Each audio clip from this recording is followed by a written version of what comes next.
Okay, guys, that took a while to set up, but we are back. This time watching scary videos in the middle of the night. And well, let's get straight to it. Let me hit record too, just make sure. And we're starting off with the first video in this 3-hour run. We're doing Scary Comp V, that's 112 by BizarreBub.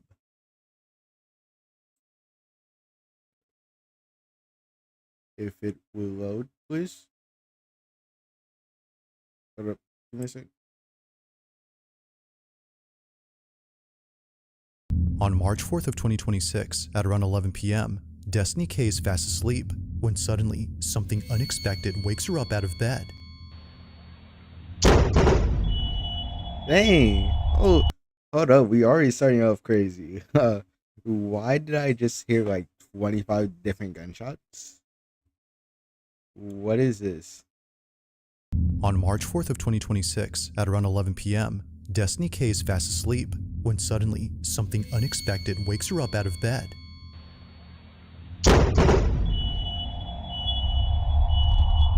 Destiny didn't know it at the moment, but her house was struck by lightning. I mean, you don't say. Like, okay, so we're like 5 seconds into the video. Well, 17, but it doesn't really matter.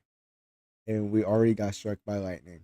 However, this wouldn't be the only thing she wasn't aware of, because on the same night of this incident, something rather creepy was recorded on camera. During the time that lightning struck her house, something happens inside her room. Okay. So that's me in bed. There's a TV. Look in this general area, okay? This corner of the room. And tell me if you see what I see. The lightning strikes. Look in this bottom right corner. Wait for it. There. What am I supposed to be seeing? To the brightness.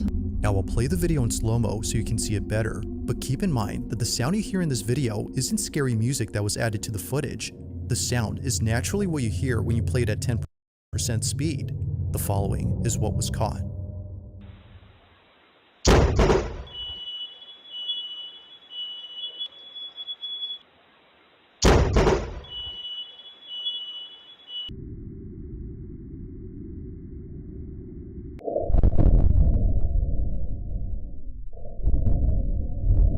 I'm still not sure what I'm supposed to be seeing, in all honesty.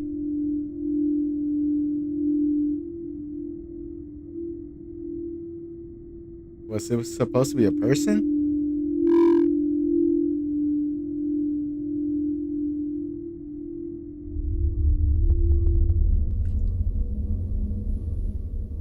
Do you see that? Oh. Tell me that doesn't look like a person sitting on the floor in my bedroom. And then they're gone. I mean, they're just watching you while you sleep. It doesn't really matter. You know? It's alright. And then it's just gone. With this thing, keep in mind that Although Destiny can't figure out what exactly was caught here, she can definitely see an outline of a body. The image isn't exactly Honestly, I just hope that's a camera glitch. Like, I'm just saying. the clearest, but there's no doubting that something which wasn't there initially suddenly appears before disappearing in a flash. So over here is where I capture the footage. I do not want to go over there, so I'm kind of staying over here. I haven't really sort of crossed this way. I sort of exit out the other door. Basically I saw the flash. Now, little did she know that this wouldn't be the only thing she recorded on camera, because something else was captured inside her home on the same night of this incident. Literally half the power in this house is out. Half of the house is out. Over at her living room, her security camera recorded the fire department arriving to her house. They were there to check for any fire hazards caused by the lightning strike, but during their inspection, something very strange happens. This is all captured on like a security camera that's battery operated, and thank God we had that. Pay attention to this firefighter. Bro, I'm gonna say this. This is a very weird shadow. Like, you ever seen, like, I don't know how to explain it. It's basically like a skinwalker face, if I ever seen it. Right here.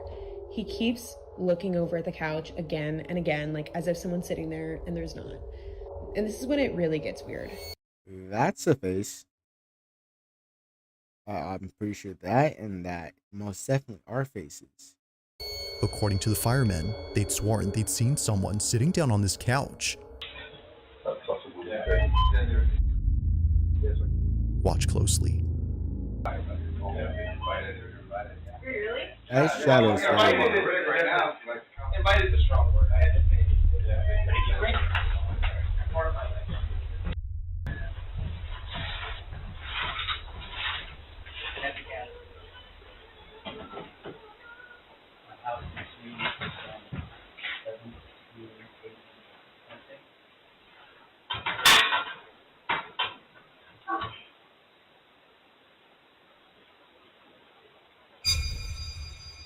What? All right.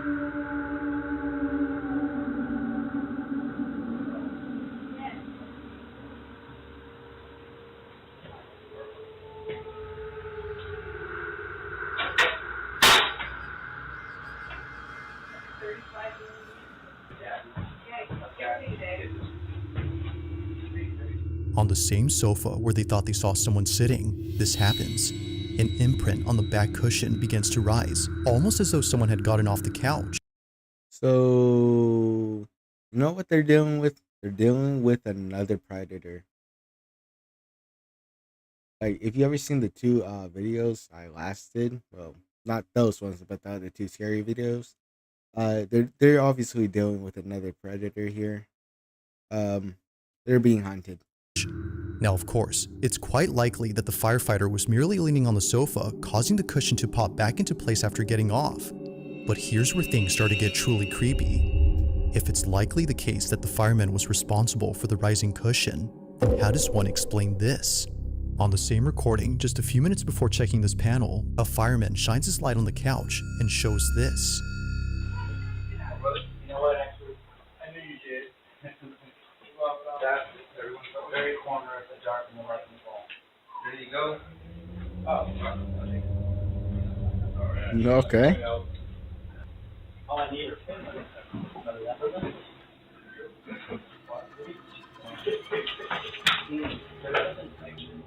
No one was leaning on the couch this time, let alone being close to the sofa, yet somehow, an imprint begins to clear up, as though someone had stood up from sitting down. Like someone disturbed by the light, they move away. Now, none of the firemen Bro, how would y'all feel like a ghost started using your furniture? The furniture you bought, by the way. had noticed the shifting imprint, and neither had Destiny, until she went through all the recordings to see if anything else happened on this night.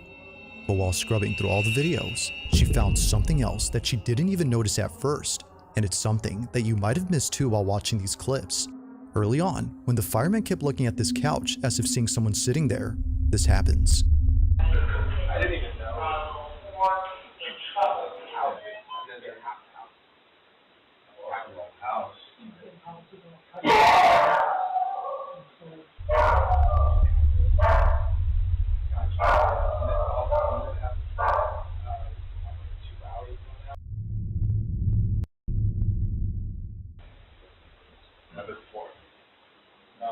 I mean, we've got like city blackouts. Hold up, there ain't no way I didn't notice that. Don't rewind the footage.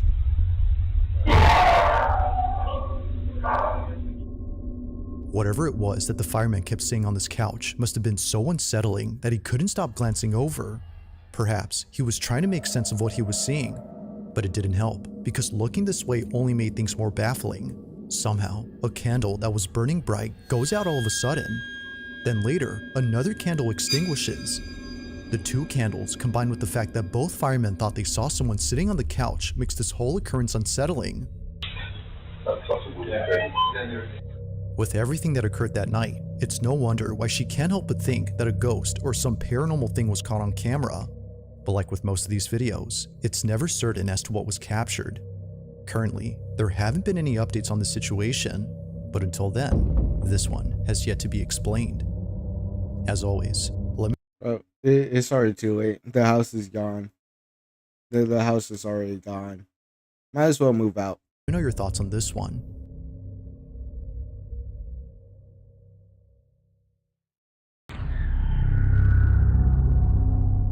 Now this next video was sent in by Nia22, who writes that she took this recording back in 2014. She remembers filming this moment right away, just in case she needed proof for anyone who wouldn't believe her. While staying over at her grandmother's house, her grandma's dog Coco began staring at the ceiling, but Coco had no reason to look there as nothing was on the ceiling. She would just stare at it before hiding underneath the bed. Turns out, she was looking at the two ribbons attached to the ceiling fan, one of which is moving by itself. But then suddenly, something happens that terrifies everyone inside. Here's my old phone, just to prove. Okay, that's a real old phone. Never seen one of those before. I mean, I have, but like, come on, that's old. That it's not edited or anything. This is Nia's footage. Watch.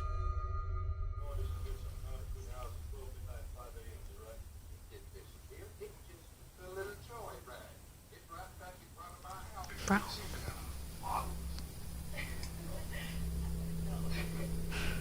Did that boy text you yet? No, look. Coco can tell something's wrong.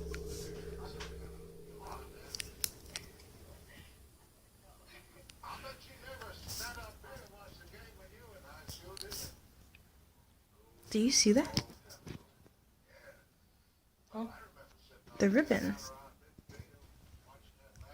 Coco.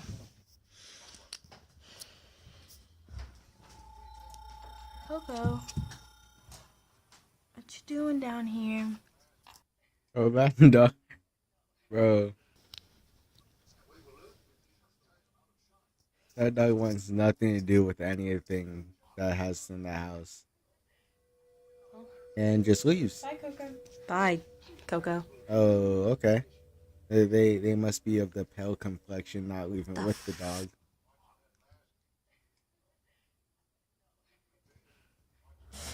Well,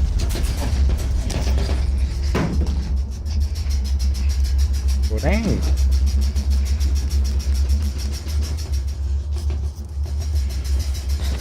Hold up, rewind that back just a bit. What the f...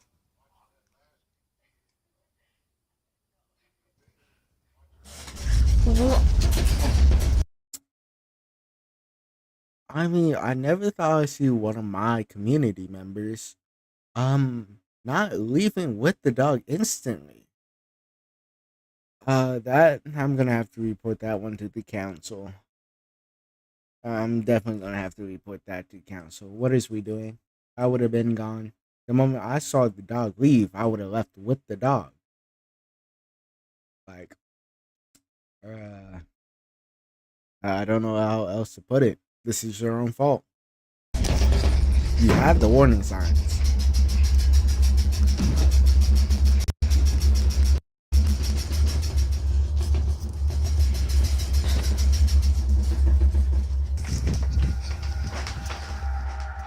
In a panic frenzy, both Nia and her cousin jump out of bed.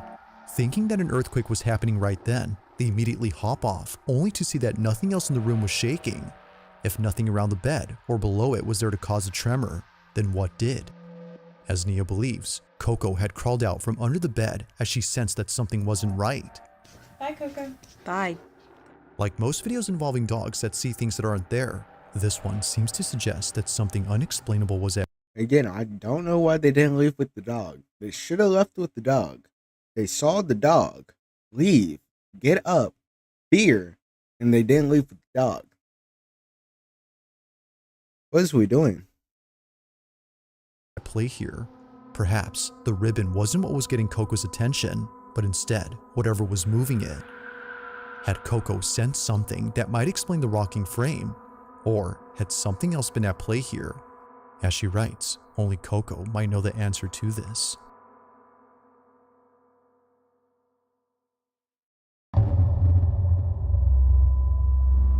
It's late at night when two girls are home alone having what appears to be a sleepover at either girl's place. It's unknown whose house was hosting this mini slumber party, but whether hosted by the girl recording this or the one who's seen on camera, it's safe to assume that they won't be Bro, was this filmed on like a 3DS? What is this footage? having any more sleepovers at this house. As the video shows, something pretty creepy was captured while both girls stayed up late. Walking really funny.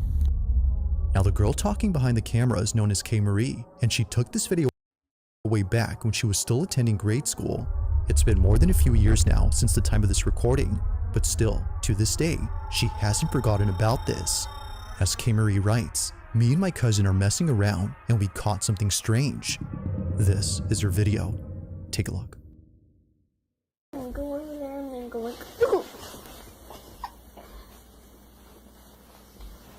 dude, what the heck, man? Who are you? Hello? What was that? Did you guys see that?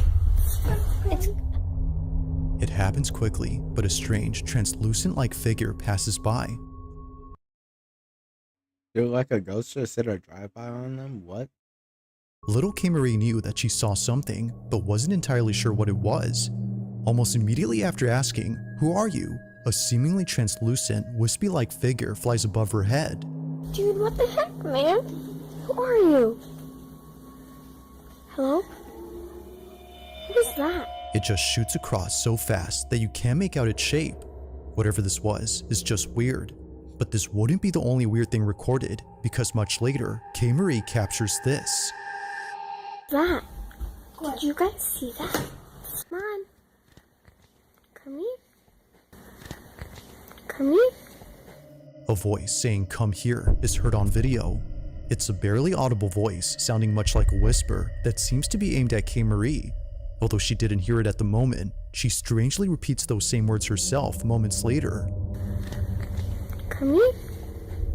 It's unknown as to where this voice came from or why she repeated those same words, but nothing is as baffling as what occurs next. It was just moments earlier that this was caught in the living room. Watch closely. Hello from the other side.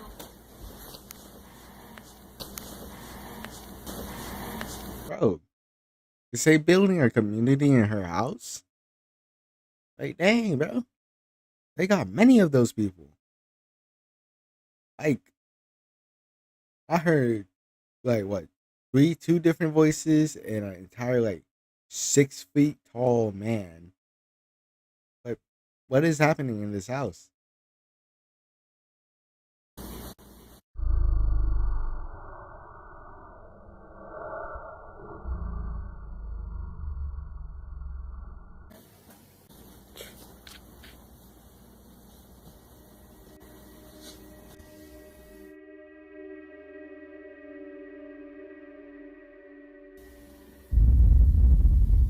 Ooh. Getting really funny. Okay, so they having a party in your house. I ain't got. Hold up, is that an Xbox Connect? My fault, I got distracted. But like, how? Like, come on. On the surface of this TV screen, a reflection of something moving appears out of nowhere. Mind you though, that K. Marie is sitting down during this time, and her cousin is in the other room. If no one else was home, then who was this? And why is it that this is seen and not the flash from K. Marie's phone? As she points out, the screen showed no reflection of the camera flash or the light from inside the room behind her. In short, nothing that night made any sense. It's for this reason that she shares this video so that someone can explain this. While there has yet Yeah, dang, he got close to that mic. He got close to it. Hold up, give me a second. to be a definitive explanation, she continues to wonder just what exactly happened that night. Hello from the other side.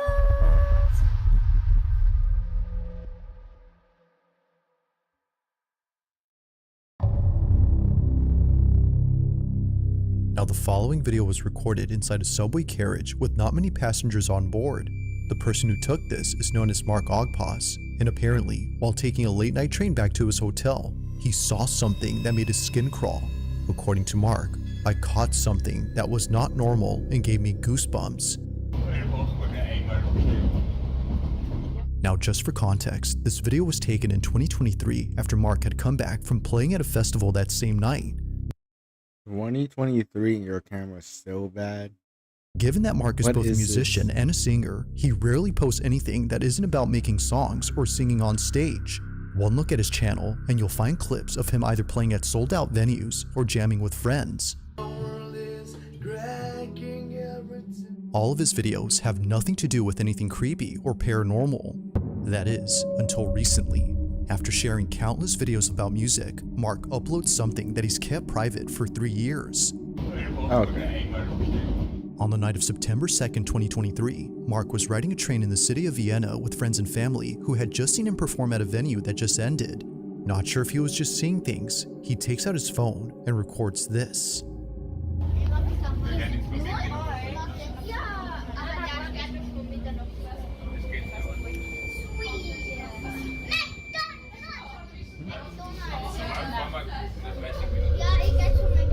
What the? All right.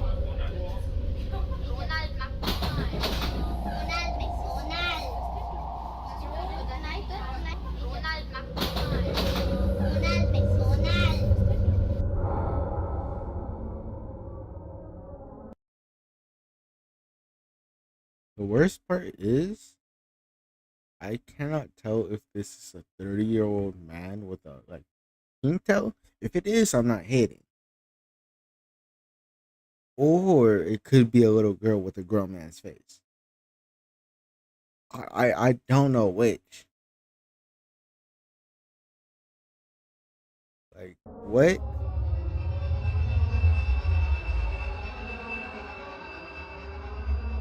Among all passengers on board, one rider stands out the most. Sitting alone and appearing quite stiff is someone who's dressed in all black. They don't move and show no expression whatsoever on their Is that like a veil? face. Like a body devoid of any life, they remain still while staring off with a dead gaze. Now, of course, the odds of this being an actual person dressed in funeral attire are not low, but being dressed as a mourner in the dead of night with a stiff demeanor will definitely spook anyone. Oh. However, what makes this truly That makes unsettling sense. is a tiny detail that Mark mentions. According to him, when he showed this video to his friends who were sitting across from the lady in black, they told him that they didn't see anyone sitting there at the time. The seat was entirely empty as they recall. The mourner, as Mark calls her, was only seen by him and thankfully by a few others around him. But of Where? course, what do you think? Had Mark captured a full-figure apparition on camera? Or did he just record someone who strangely appeared lifeless while dressed in funeral garments? As always, I'll let you come up with your own conclusion. I mean, it's kind of hard to tell because If you caught something creepy on camera, they wouldn't be like that, like dark on camera, especially in Vienna. or if there's any ghost videos you'd like me to check out. It was during a school field trip to the mountains that the following was caught on camera. Now, it's worth noting that the exact source of this clip is unknown. It seems that whoever took this video was most likely either a student or a teacher who was accompanying the students on this bus. But as it seems, someone or something else had also been accompanying the group, or at least stayed close to them. Throughout the entire video, no one on this bus notices anything strange during their trip. Whether distracted by the mountain scenery via the bus window or the large dash cam inside the shuttle, no one had noticed the thing that appears during this recording. See if you can notice anything strange in this clip. Watch closely.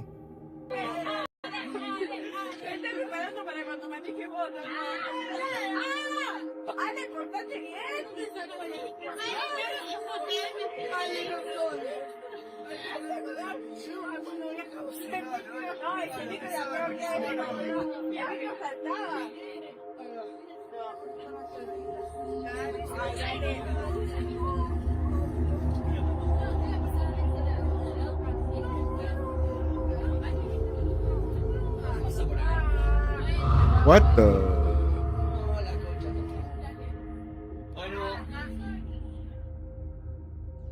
Okay, so low-key, I thought they were gonna be like inside the bus, but apparently it's just a skinwalker. At first glance, it seems that nothing unusual appears inside the bus. And actually, that's true, because what was captured doesn't appear inside, but instead, outside.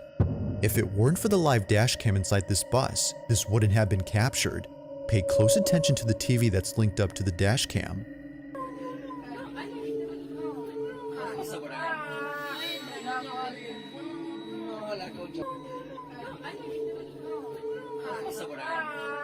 Like, it just appears there. It's not so off. They don't move that fast. In front of the bus, a mysterious figure passes by.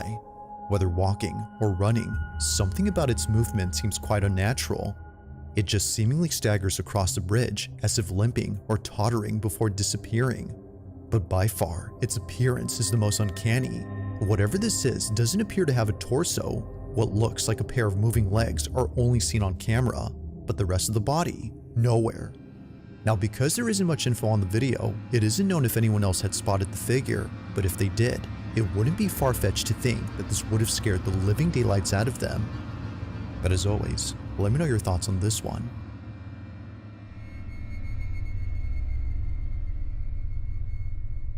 Thanks for watching, and I hope you enjoyed. Hey, see that? See that? Go ahead and subscribe. And we did enjoy. There we go. Let's move on to another one.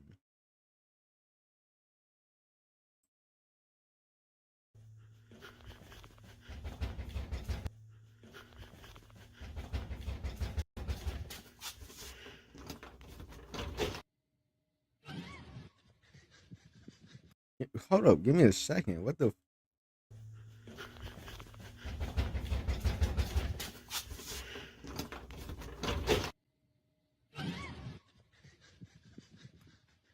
The following CCTV footage was recorded late at night in 2022, during a time when the area should have been completely dead silent. No people, no activity, nothing moving near the property at all. But for a brief moment, the camera appears to capture something that should not have been there. Something dark, fast, and difficult to explain. Watch closely. An NBA athlete? Hold up. A D1 running back?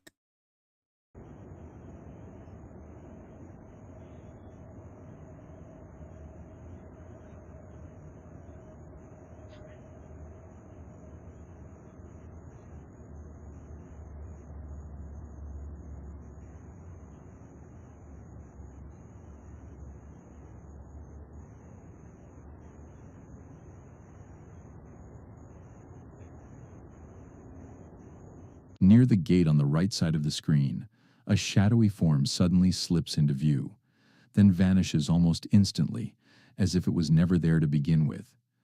Some viewers believe it could be a simple camera malfunction, the kind of visual distortion security systems sometimes produce in darkness. And yes, insects near the lens, shifting light, or digital interference can create strange effects. But others think this clip feels far more disturbing than an ordinary glitch. In paranormal folklore, there are countless stories about black, human-like figures that appear only for a split second, lingering at the edge of sight before disappearing without a trace. Some believe they are wandering spirits. Others say there's something even darker. I mean, he's hitting it though. Entities that You can kind of see the full stance, you know. Like, move through places unnoticed until a have you ever seen Incredibles with Frozone? That's how you moving. camera catches them at exactly the wrong moment. Of course, there's no way to prove that from one short clip alone. But when something appears out of the darkness, moves with purpose, and then melts away as if it was never part of this world, it leaves behind an unsettling question. Was this only a shadow? Or did that camera catch something truly paranormal passing through the night? Kaulan kirby for istansiotis, nor for sino round recassages Is he like speaking French on us? hours, this creepy clip was reportedly recorded somewhere in Indonesia by a woman who had gone to check on her new apartment late at night. From the moment she arrived, something already felt wrong. The entire place was without power, completely dark, silent, and unnaturally still. Most people would have turned around right there. But after traveling a long distance to get there, she decides not to waste the trip and steps inside anyway. And what she ends up capturing is All right, roll that back. right there. But after traveling a long distance to get there, she decides not to waste the trip and steps inside anyway. Let me tell you right now that the trip is already wasted and you should sit in the car. From the moment she arrived, something already felt wrong. The entire place was somewhere in Indonesia by a woman who had gone to check on her new apartment late at night. From the moment she arrived, something already felt wrong. The entire place was without power, completely dark, silent, and unnaturally still. Most people would have turned around right there. But after traveling a long distance to get there, she decides not to waste the trip and steps inside anyway. And what she ends up capturing is the kind of footage that would make anyone regret walking through that door. First, this is an apartment. This is a middle-class United States home. And secondly, why are you there? Like you couldn't wait until the daytime. فاضية أنا صحيت جوعانة وأحس بطني راح يلصق بظهري من الجوع.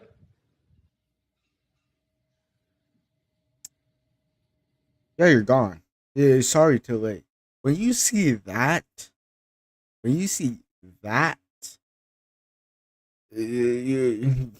don't know what to tell you. I don't know what to tell you. You got, hold up, rewind that entire video. Hold up. Give us يا a. بنات لا تناموا بطنكم فاضية أنا صحيت جوعانة وأحس بطني راح يلصق بظهري من الجوع.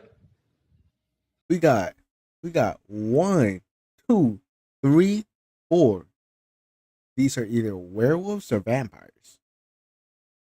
Hear me out. Okay. These are like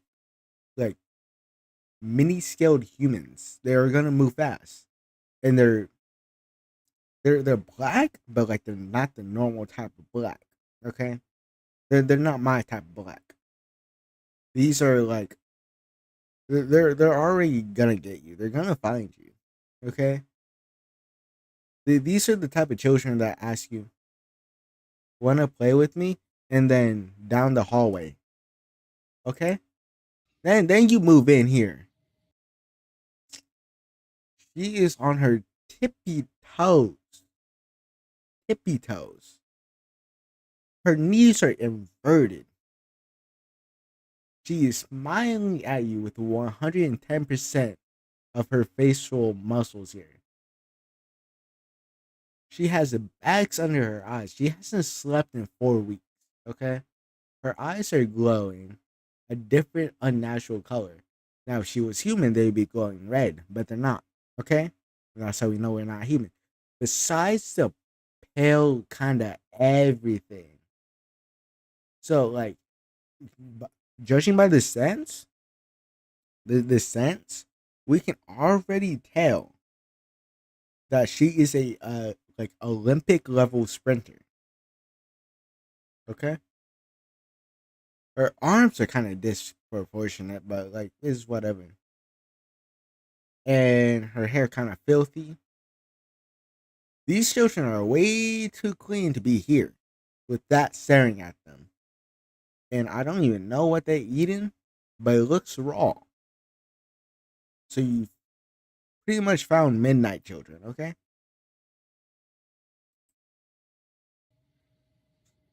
And oh my goodness. Oh, okay. So here's another thing you did بطنكم wrong. فاضية أنا صحيت جوعانة وأحس بطني راح يلصق بظهري من الجوع. See, by the time I entered that hallway, saw these dark-skinned babies, I would have been gone, okay? I would have been gone. And then you wait for this to open its eyes and look at you. Listen, the only good thing about this situation is that you could just pull out a gun. Okay? I'm not recommending it. But like I don't know, a switch would go a long way here. Or you could pull out a knife. What I'm trying to say is it could take damage, okay?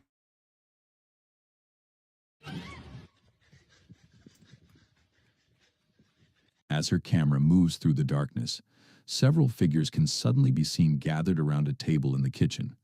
What looks like a woman, and a group of children standing unnaturally still. Then, almost at once, they turn toward her. Their eyes appear to glow in the dark, fixed. Honestly, I don't even believe this. I hope it's like a skit, because if you actually found this, you're like the dumbest woman alive. There's nothing else I can say. Like, you're telling me that like you saw the little dark skinned baby over here and you wouldn't run instantly? They're in your apartment. Directly on her from across the room. The moment is so sudden and so deeply unnatural that she immediately screams and runs in terror. Whether this was some kind of elaborate setup, a trick of the light, And honestly, I would have been faster than that. Like, what is we doing? or something genuinely sinister waiting inside that apartment, the footage is disturbing enough to leave one terrifying question behind. If no one was supposed to be living there, then who or what was waiting for her in the dark? Kyle makes his way down to the basement early in the morning, and this time, whatever he hears is nothing like the strange activity he had dealt with before. In the past, it was subtle.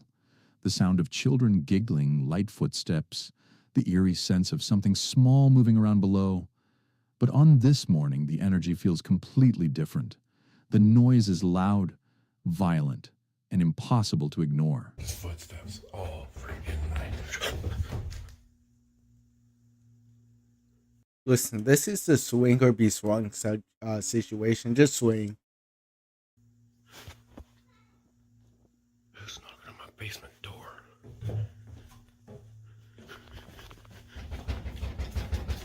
Open it. Go ahead. Oh. It's day out. Okay. They're not completely dumb.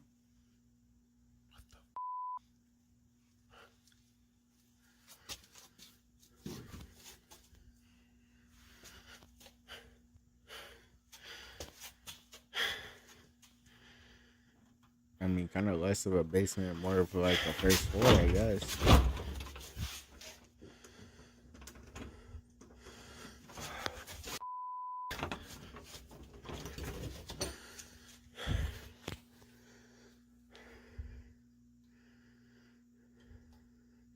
Hold up.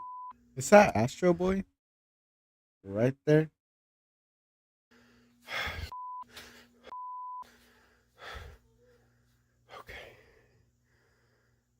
Okay, let's go back upstairs. When the pounding suddenly stops, Kyle opens the door and finds no one there. At first, he reaches for the most rational explanation. Maybe someone heard him coming and slipped away. Maybe it was some kind of prank. Maybe there's a logical answer he just hasn't figured out yet. But that idea falls apart almost instantly. Outside, the ground is blanketed in fresh snow. If anyone, child or adult, had been there, there should have been footprints leading away from the house. But there are none. Nothing. I mean, I'm kind of a bad person. I would just let them knock, okay?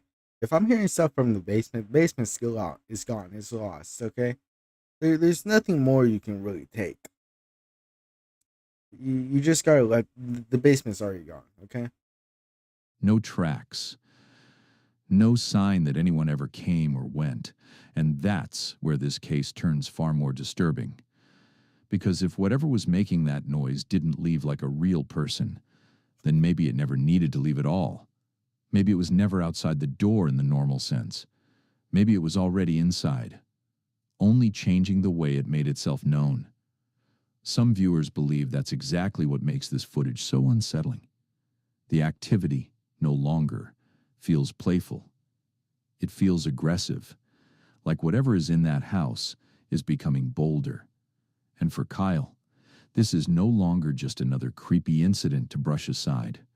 It's one more terrifying piece of a haunting that seems to be escalating, with no clear explanation in sight. Late one night, a woman named Tammy was pulling into her driveway, expecting nothing more than a quiet return home.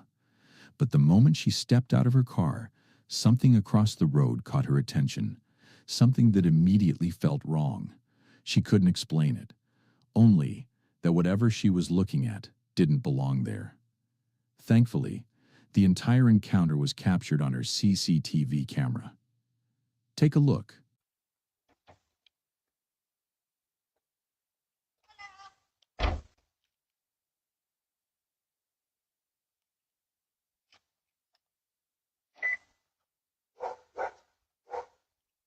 Is that a dog with a searchlight?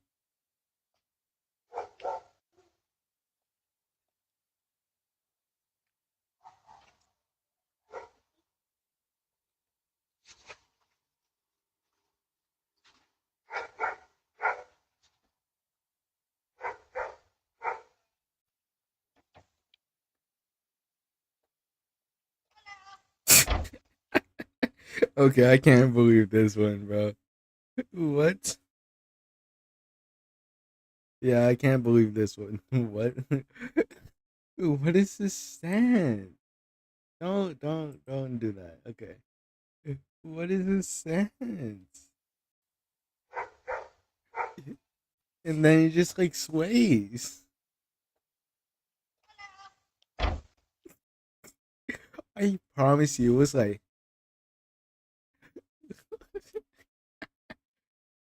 Oh, bro, I gotta be a terrible person in all actuality. Like, what is this? Just.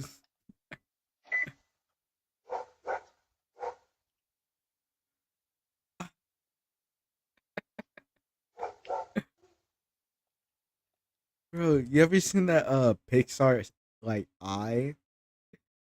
That's actually what it is. What is this? Like, you can't tell me you didn't see that.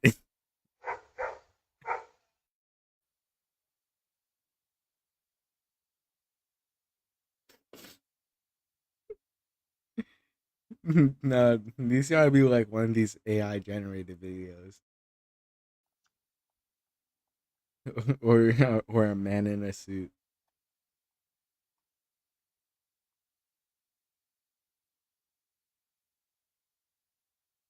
Across the street, a strange glowing light appears, hovering low to the ground. At first, it seems like it might be something ordinary, until Tammy realizes the light isn't moving by itself. It's attached to something else, a dark figure, crawling unnaturally on all fours. Moments later, it rises up, standing upright for just a second as if scanning the area. Then it begins to move again, stepping along the sidewalk before its shape briefly distorts in a way that doesn't look human at all. And just as quickly, it drops back down onto all fours and disappears out of frame. Tammy says she has no idea what she witnessed that night, but whatever it was, it didn't move like a person. It didn't behave like anything she recognized.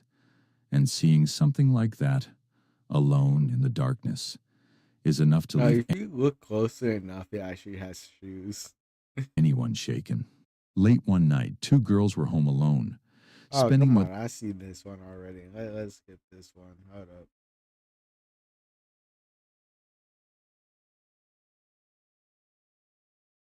Hey, how long was it?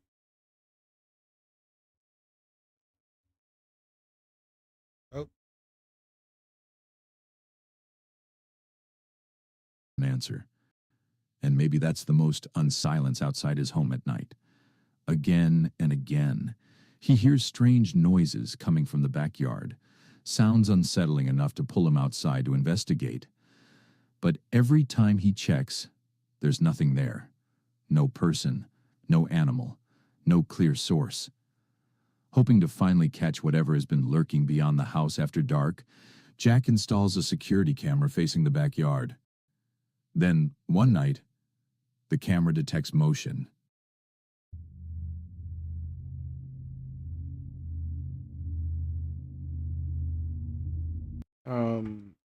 We're not just gonna skip past that. One night, the camera detects motion.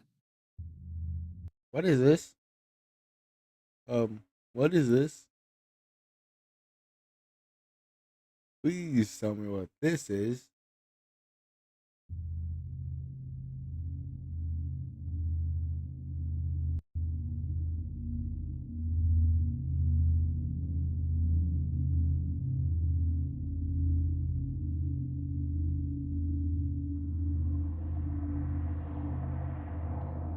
Just above the clothesline, a shape begins to appear, and it looks disturbingly like a face staring straight into the lens.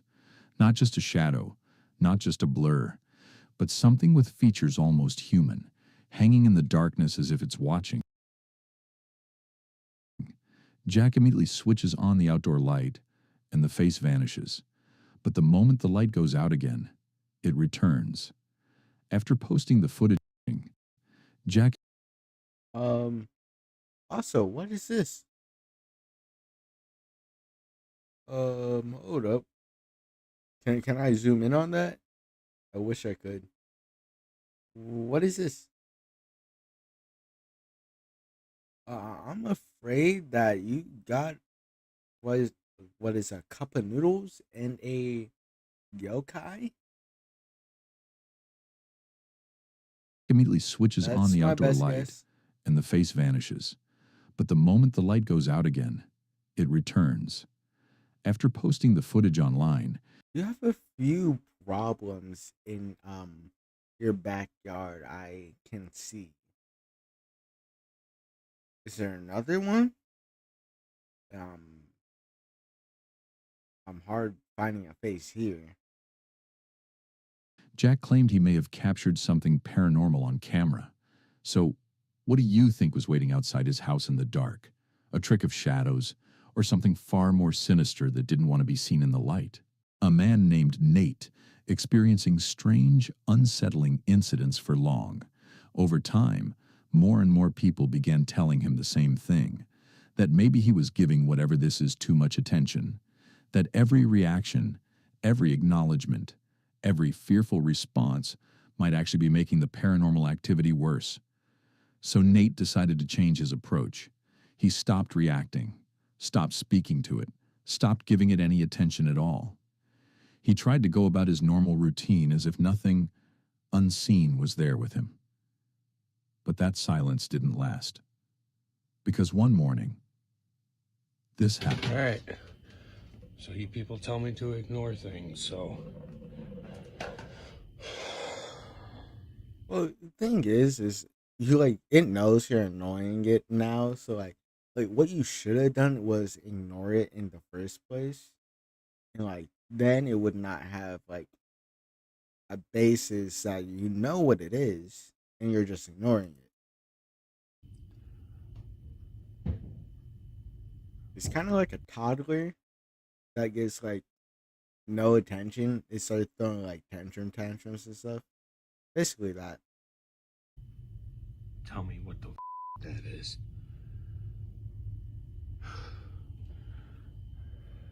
I have things going on in here and in the bathroom right above me, or some upstairs above me at the same time. But, you know, I'll just ignore it.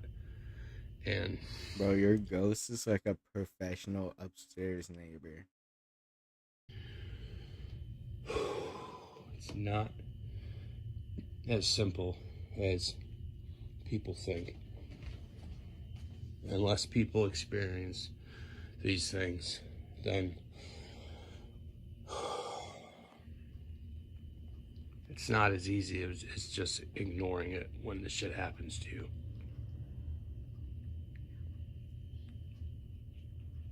I'm working on it. Once again, faint whispers can be heard in the background. The words are unclear, but the presence of a voice is hard to ignore. And what makes the moment even more disturbing is that, just seconds before he I'm starting to hate it, the way you like breathe into the mic. started recording, the cabinet the cup falls from had been completely shut. No one touched it. No one opened it. Yet somehow, the cup still ends up falling out. Moments like this are exactly why so many people believe attention. Like he is drawing breath from his entire mouth and not his nose. It's like messing with me.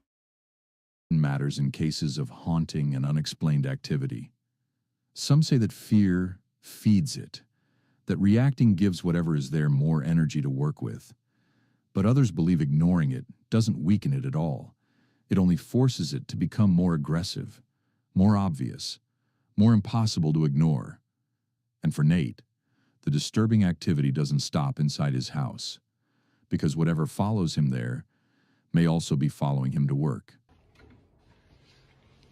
All right. This is the point where you need to get baptized by a priest.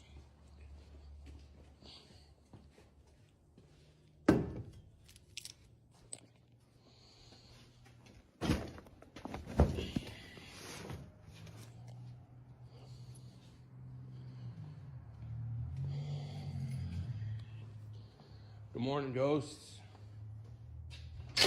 Happy Friday to you guys, too. You're being haunted by multiple? Well, I don't really see anything out of place or kind.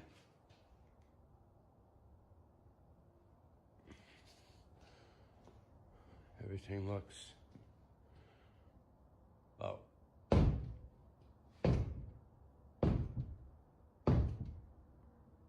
I could feel that. Oh, again. The people that are haunting you are professional upstairs neighbors. I could feel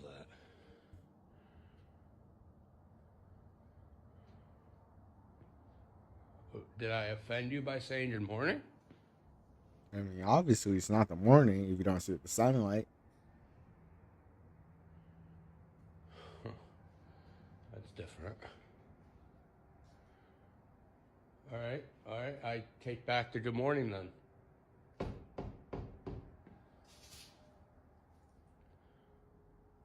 Oh, okay. We're gonna do this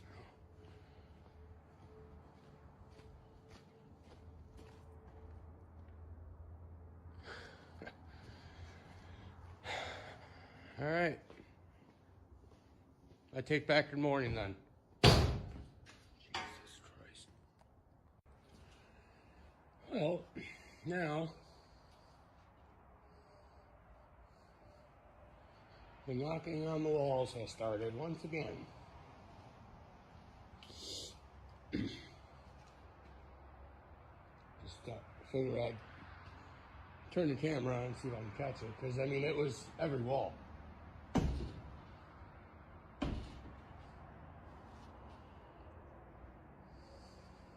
Like, and it's inside because when it did it on this wall, this and the chains were slightly swaying. So that tells me. Hold up. Do you work next to a cemetery? We're slightly swaying.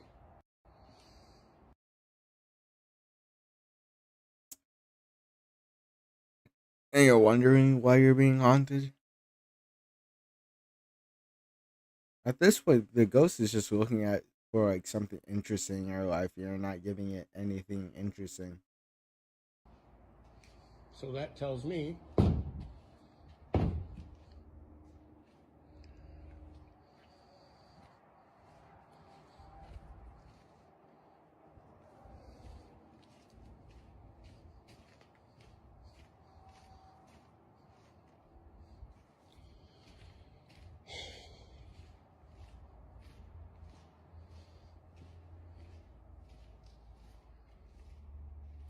I wish I can understand what whatever this is wanted.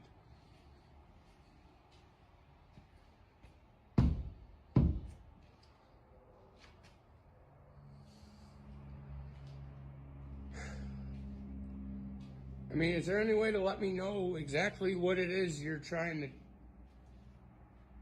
tell me, or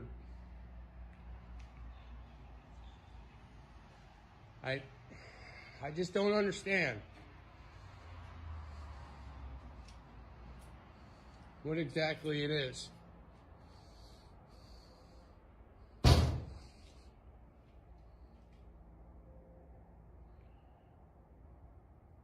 At the cemetery where Nate works, something can be heard slamming against the garage walls again and again. Oh, for real? These don't sound like random settling noises or distant echoes. They sound heavy, deliberate, almost like something on the other side is trying to force its way through or trying to make absolutely sure it's heard. Some viewers believe the location itself may be part of the reason. Cemeteries have long been linked to lingering spiritual energy, places marked by grief, loss, anger, and unfinished emotions. But others think the explanation may be even darker than that. They believe this may not be tied to the cemetery at all, but to Nate himself, that something may have attached itself to him, following him from one place to another. And then, while at work, he finds one of the strangest signs yet. We have this morning. He doesn't work with Just any one. other people. No other ones. Just one single claw print or weird handprint. Fingers are super long. They look a little Dirty? sharp on the edge, like small scratches underneath. And there is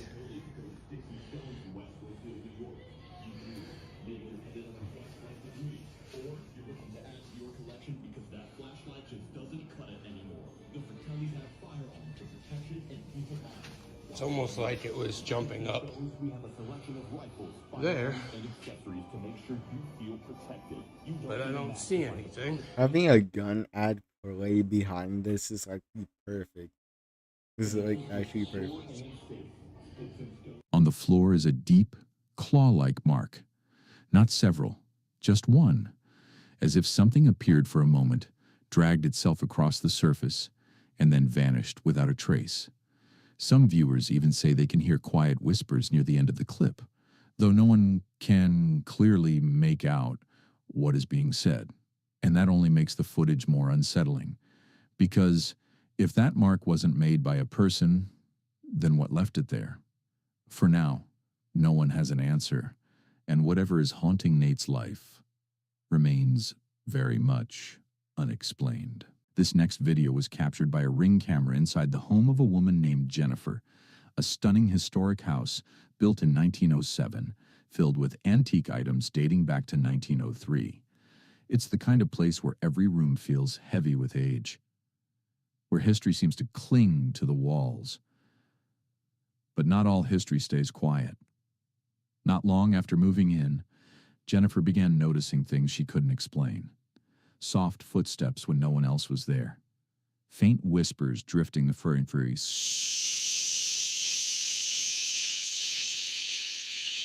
empty rooms. Objects appearing That was not necessary, by the way. slightly out of place, as if something had touched them when no one was looking. Disturbed by the growing activity, Jennifer contacted several mediums, and strangely, each of them told her the same thing. They sensed children inside the house. Then one night, her Ring camera captured something that made those warnings far harder to ignore.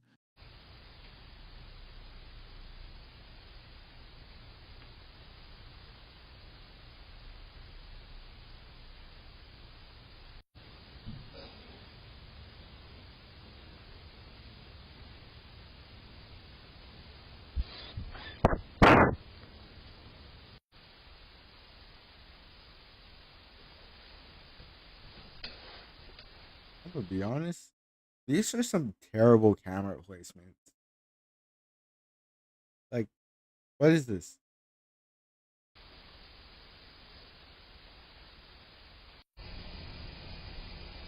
Actually, terrible camera placements.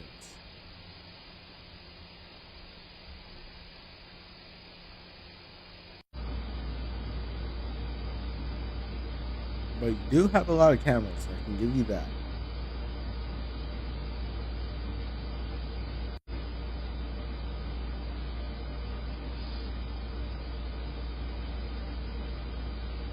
And cats.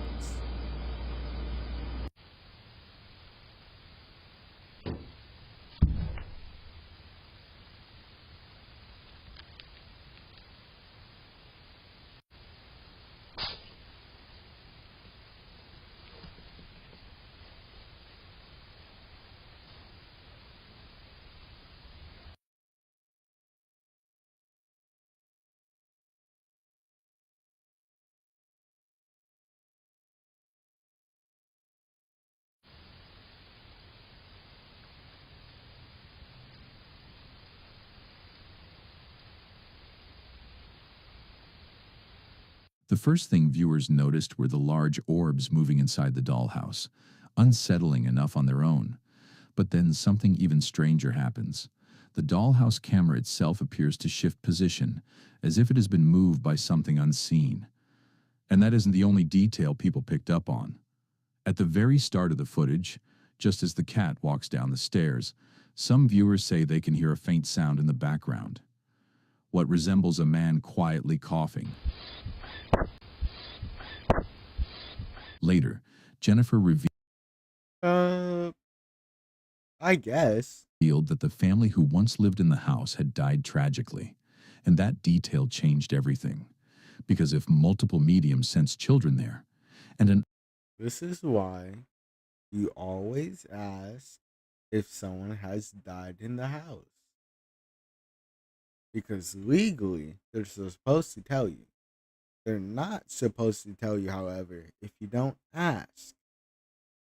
unexplained sound like a man's cough can be heard in the background, then what exactly is still inside that house? Some believe there may be more than one presence there. Give it a second. Does it reconnect?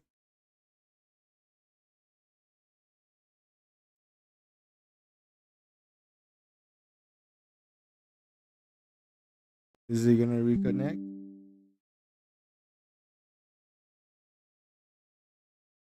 Hold up.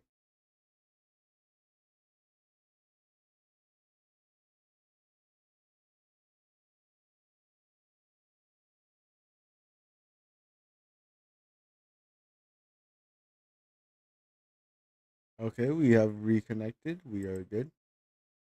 Let me see here. Yep. Totally fine.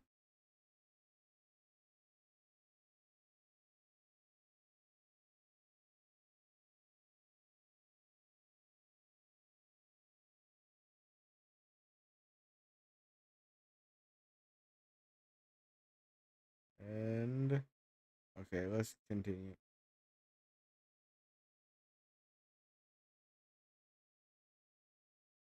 We're on to our third video, which is a SCP video.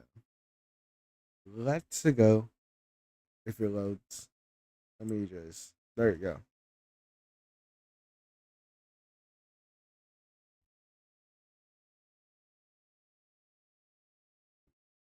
We were a team, despite our differences, in spite of the terrible things they'd done. We were still a team. That's not how the higher-ups saw it, though. No. The guys upstairs with their perfectly pressed shirts. For them, we were judged by our level of expendability, and they knew that our next mission was a death sentence. One by one, that thing took out my team, my friends, snapping their necks so quickly and with such ease that no sooner... Honestly, you're not supposed to make pretty good friends with D class, okay? You see, the D stands for disposable. I didn't know if you knew that. Did I hear the scream? They were dead. We had been used. I'd been used. Delivered as prey to the predator. A plot that was sanctioned by the bosses and approved with a blood-red stamp. Why did they do it? I'm still trying to figure that out. Maybe that's something you can tell me after you hear how these so-called scientific men left us in the cell. And in the hands of SCP-173. For me, it had been the best of times before it became the worst of times. The best, because I'd quickly risen through the ranks of the facility. The worst, because, well, I'll get to that. I was never the best student. I finished high school by the skin of my teeth, and my job prospects looked bleak. But I was lucky, I guess. Or at least I thought so at the time. You see, I have an uncle Siegfried who did some work for the government. I never actually knew what he did, just that it was secret. My hair getting caught. Oh, bro. Of work. I used to imagine he was some sort of super spy, so you can imagine how excited I was when he found out I needed a job and he offered to help me out. I couldn't believe it. I always thought he hated me. I'd overheard him telling my parents If you always think someone hates you, maybe they hate you.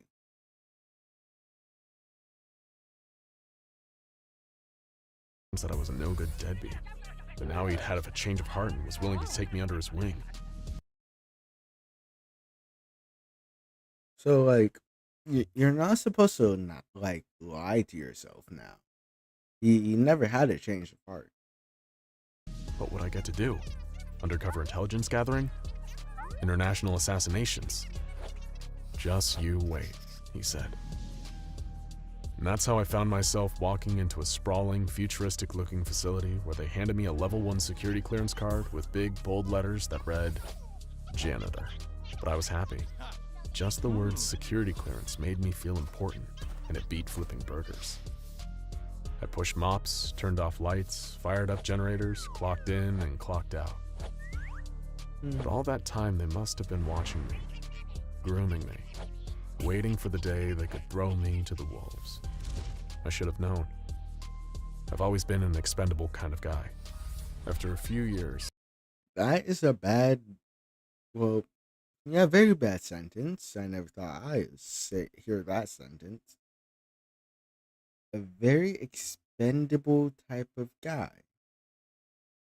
I was called to an office, and there was a man in a plaid shirt and kind of a tweed jacket that professors wear. He asked me, "Do you have any idea about what we actually do here?" And to be honest, I didn't. I knew that there were many parts of the facility I couldn't enter. I imagined that down a maze of corridors were weapons being built, or prisoners being interrogated. But I had no idea about the anomalies. How could I?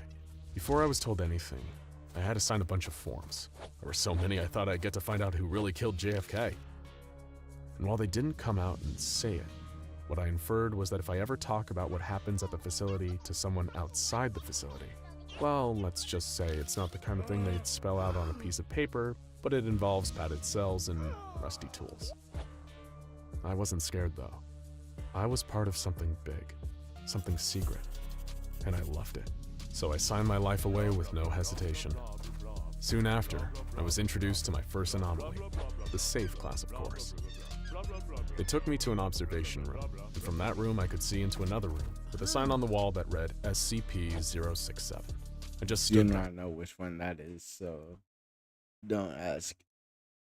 Waiting for something to happen, when in walked another guy in a white lab coat. "Welcome to your first anomaly," he said. "Is it okay if I hook you up to this heart monitor? We want to gauge your reaction to what you see."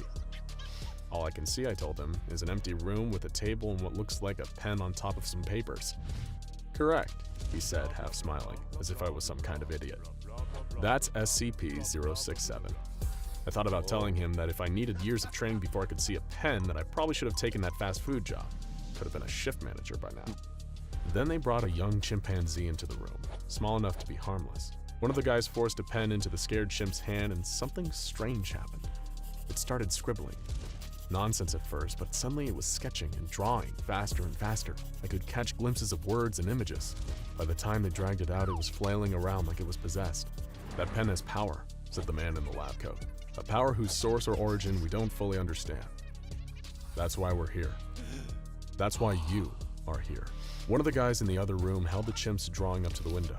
It was a perfect sketch of the Tower of London, intricate and brilliant. Above the sketch was the title, Tower of London, Tudor Period, circa 1541. The year Margaret Pole, the Countess of Salisbury, lost her head on the chopping block.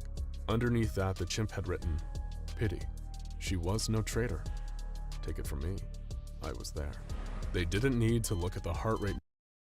I was there is kind of interesting. So, like, it's a ghost pen. Monitor to see that I was shocked. That was far from the only anomaly I'd come into contact with, and I must have been doing something right, because in time I went from level 1 to 2 to level 3 security clearance, and that's when they made me a containment specialist. I won't bore you with all the details, but as you can guess, I dealt with the containment of anomalies. A lot of my time was spent looking through small windows and cell doors, making sure that whatever was inside was still inside and still in one piece. Other times I worked with field agents when anomalies were brought in, a transition period that the arrested freaks didn't much like. There was one certain anomaly, though, that I was tasked to oversee on many occasions. I like to think of it as my pet, but in hindsight, I was its pet.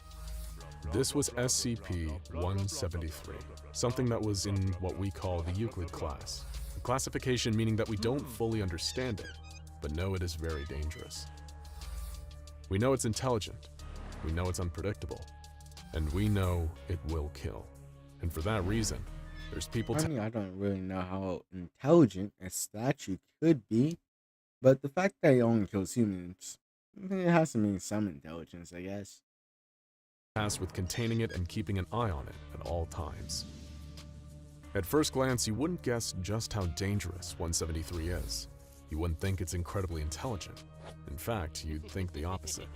That's because it's more or less a walking slab of concrete and rebar with stunted limbs and traces of spray paint that give the impression of a dopey face.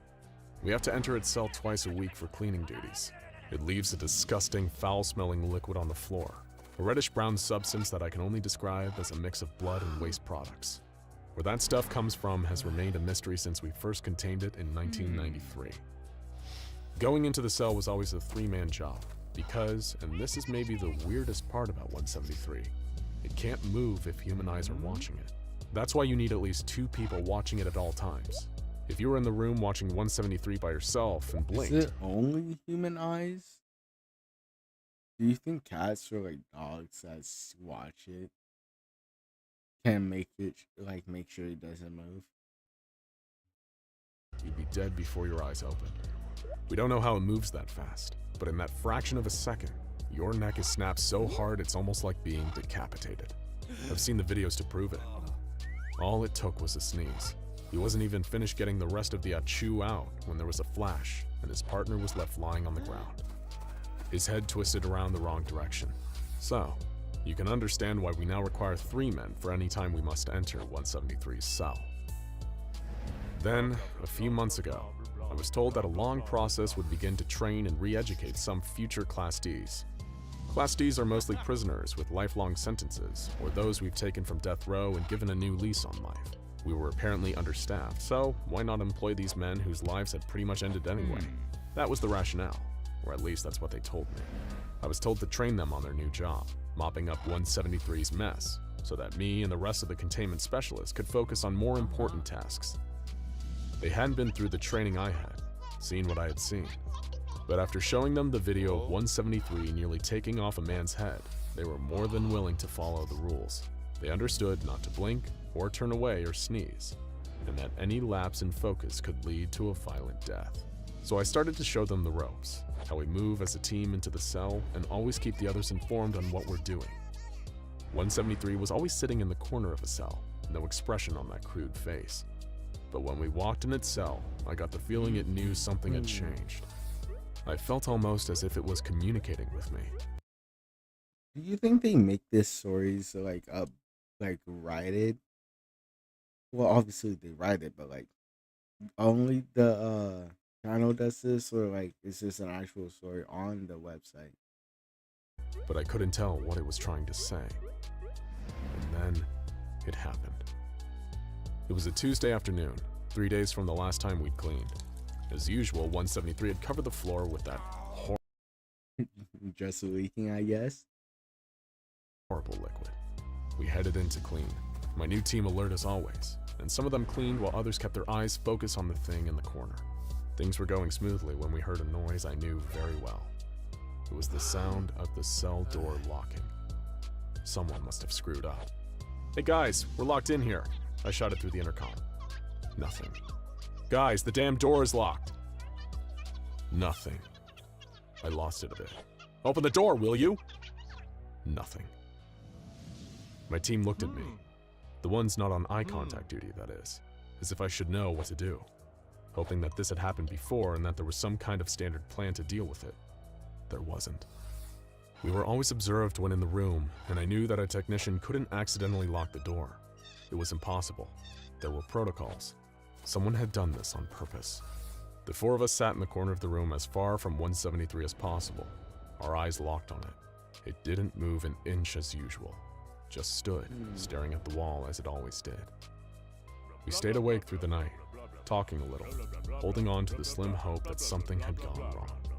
But as night turned to day again, we all began to lose hope. We weren't sent here to clean. We were a test. Totally expendable. Lab rats. But I wouldn't go down without a fight. We couldn't just stay up forever. That was a death sentence. I suggested that 2 of us stand, 1 sit and rest, and 1 get some sleep. We'd take shifts. A couple hours on, a couple hours off. Maybe we could show that we wouldn't give up. They'd have time to realize what they were doing was insane, call off the test, and come free us. We made it through a couple of shifts like this, and it seemed like we'd actually be able to make it another day or two when everything went wrong.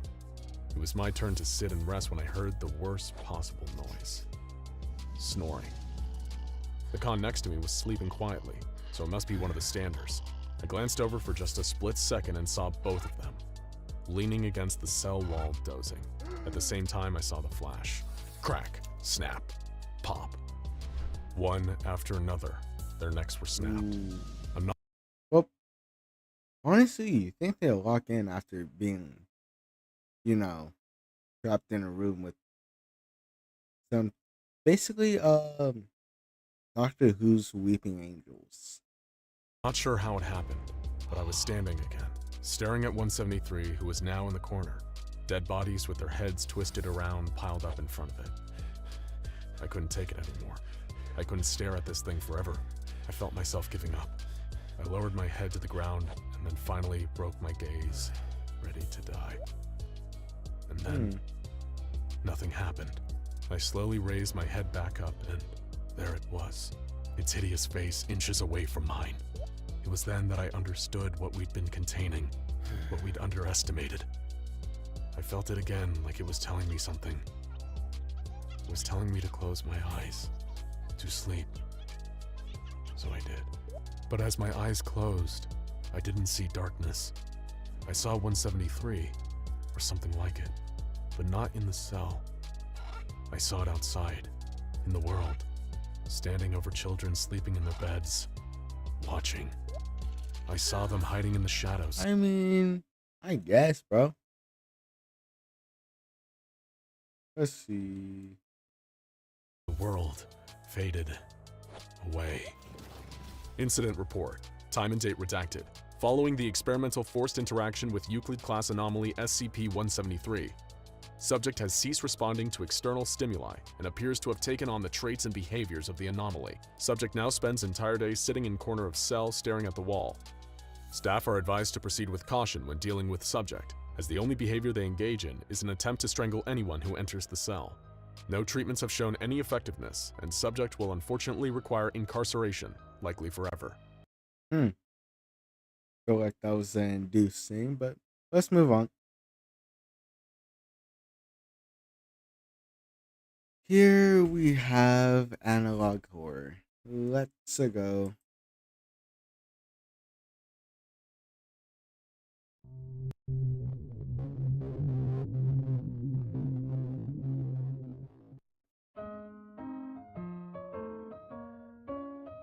Hello everyone. My name is Charlotte, and today, We're gonna watch a video from when I was young called The Lion and the Mouse. Oh, how I loved this when I was young. Let's watch it. Bro, what is this transformation of I can't.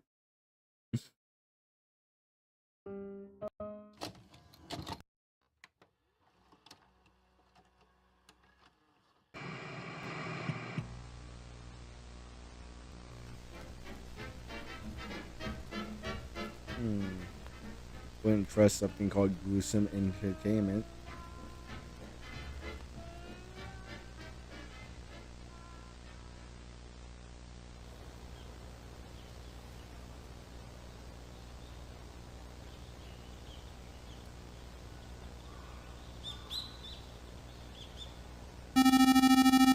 Oh, I have to read.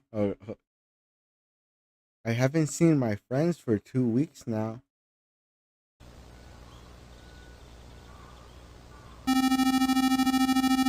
Good thing I have my bag, because I'm gonna look for them. Let's see here. I have a flashlight, a sandwich, a water bottle, and a notepad.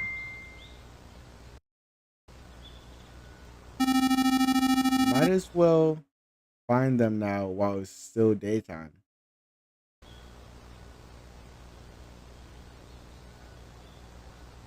Recorded in Pivot. It's just so jolly. For what reason?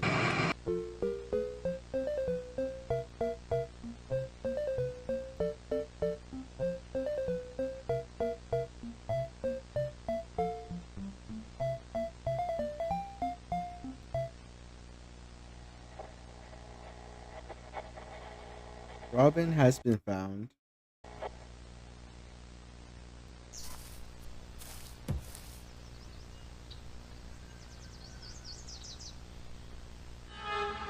Oh, of course. It's dead, by the way. If you didn't know.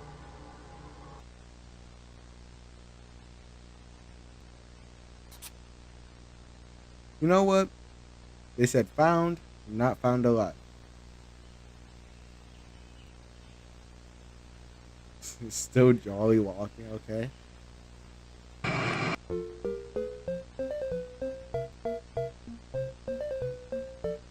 Hey, this beat kind of goes crazy though.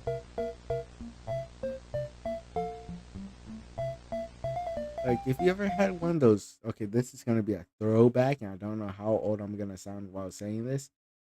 Have you ever had one of those Nickelodeon consoles? I promise you, that's where they got those tunes from. The Backyardian game was my favorite, by the way.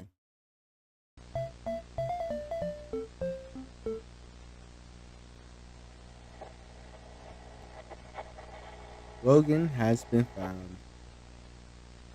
Oh, now you're not jolly walking anymore. Okay.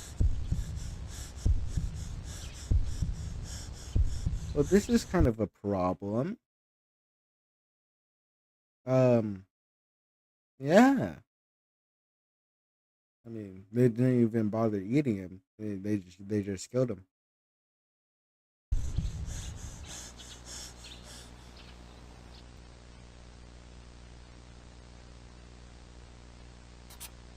Another good check mark.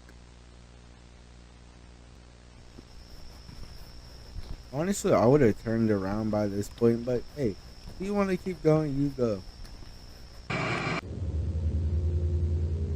Okay, so where's my jolly music?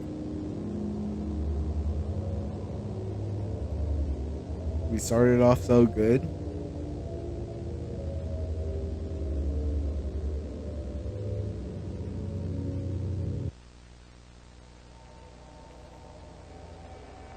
Julia has been found.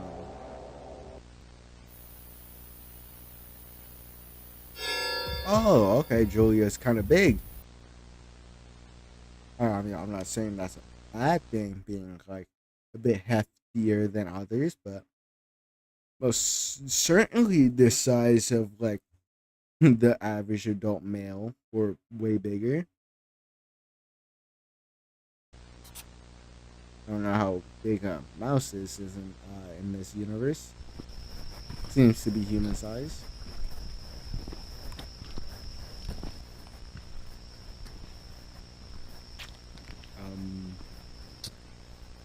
But at this point, we might as well turn around. Okay, so he's just black.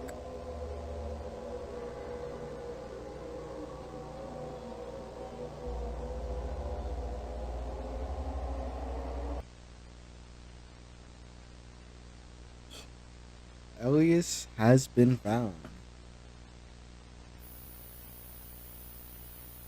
So, oh, okay. He hanged himself, as you do. Of course.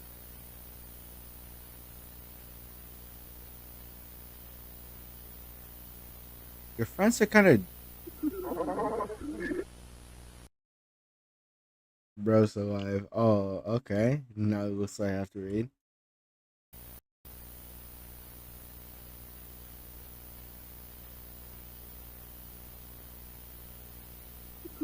It hurts everywhere. It's not safe out here. You don't say. Please end this. He's approaching. You're gonna die.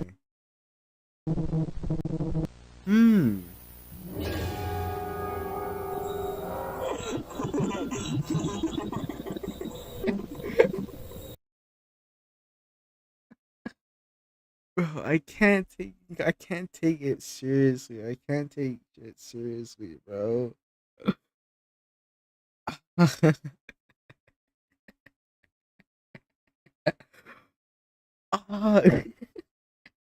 Why did it open his mouth up like that?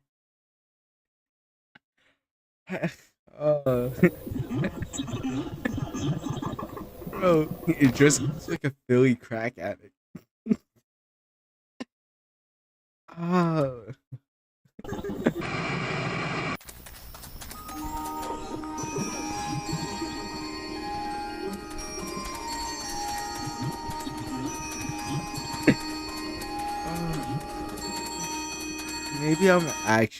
Maybe I'm the problem here.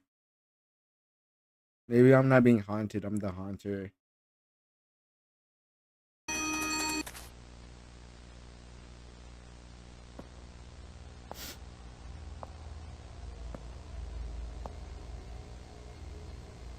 What cave am I in? I don't think that's a cave, buddy. If you ever see what is that, like a rectangle perfectly, that's called a corridor.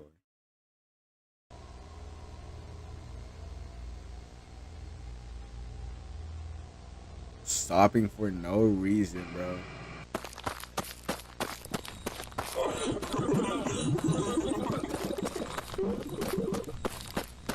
I can't. Oh god, a dead end.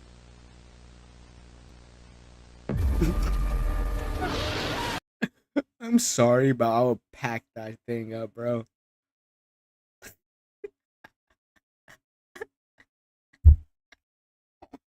Bro, it's moving like an AOT Titan.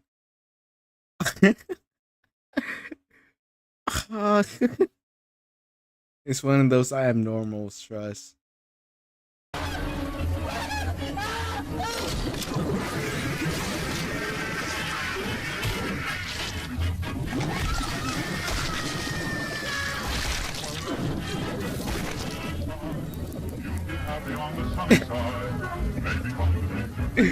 What is this music? I can't. I actually can't. No. Bro, give it a break. What is this music?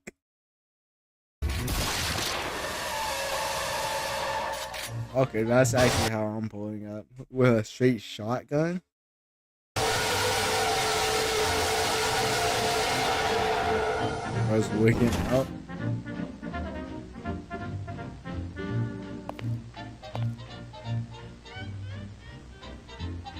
I'm too late. Honestly, I shoot it again for extra measure. Yeah, pull up. Damn it, that thing got away. Because you didn't double pump it, obviously. You finish your kills. You don't have a shotgun, pump it up once and then leave it. You at least put 3 to 4 shots into the bro.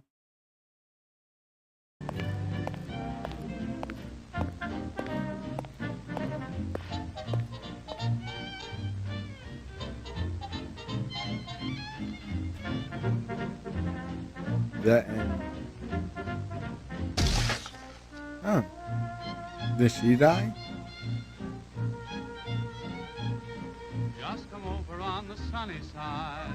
You'll be welcome on the sunny side. Music kind of goes hard though. Gentlemen and ladies, if you're living where it's shady, come over on the sunny side. You'll be...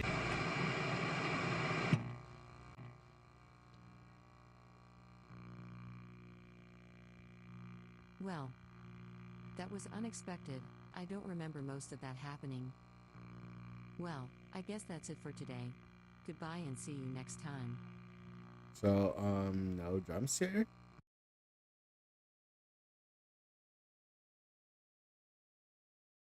Have I been bamboozled?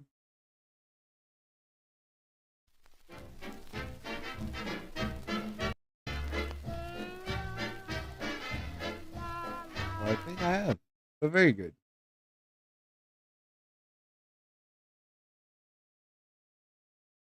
Let's move on. A horror short film. Let's go. Pippin and Friends on the awesome adventures of Pippin Fun Possum, coming up soon. But first, it's time for another twinkling tale on Star O'Clock Stories, only on Tiny Toe TV. Tiny Toe TV. What am I watching? It looks like an actual fever dream. Or like one of those, if you ever, this is how I know you, if you know ball. If you ever got one of those like TVs with like no cable, or like you have free cable, and you go straight to Cubo. That's what I'm imagining here. The Hunt Among the Green? Once upon a...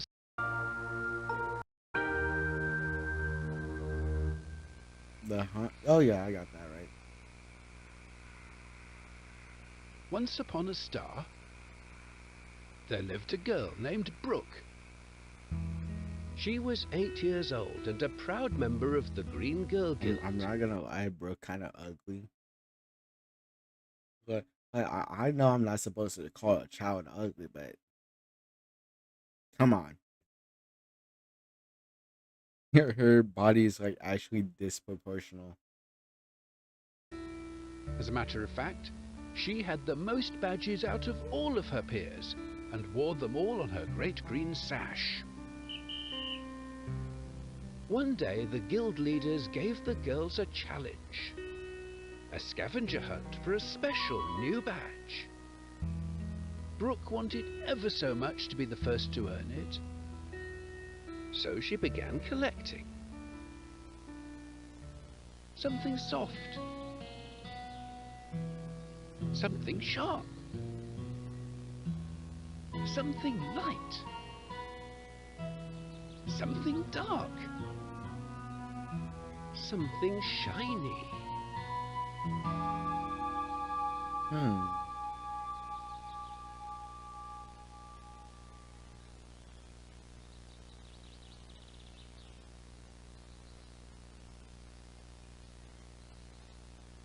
But suddenly, a nasty little robin swooped out of the forest and stole away with Brooke's bag. Brooke went after it. Yeah, I'm gonna be honest with you. Even childhood me wouldn't go after that bag. The bag's gone. That's what I would have said.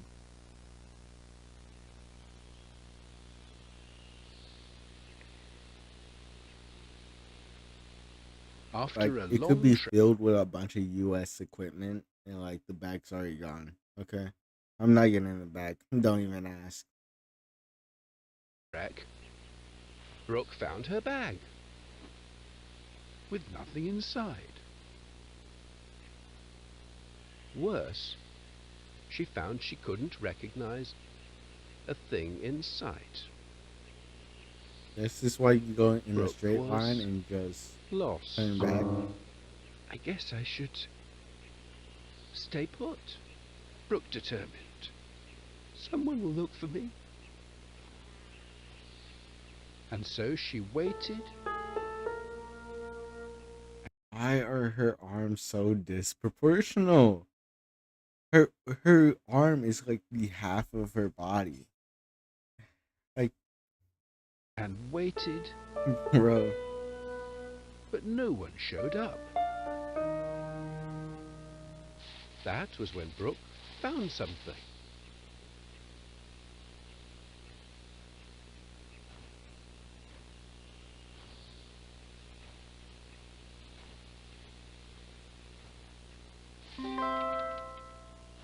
Is that the Pied Gee, Piper? my apologies for frightening you. It took Brooke a moment, but she soon realized who it was. You're Pippin Von Possum from TV. But what are you doing here? I'm taking a break from my usual adventure in this here forest, explained the marsupial. A welcome retreat for a plucky possum like me. What about you? What are you doing here? Tell him anything you... Okay. I'm lost. I can't find my way back to camp. You, with such an impressive plethora of badges?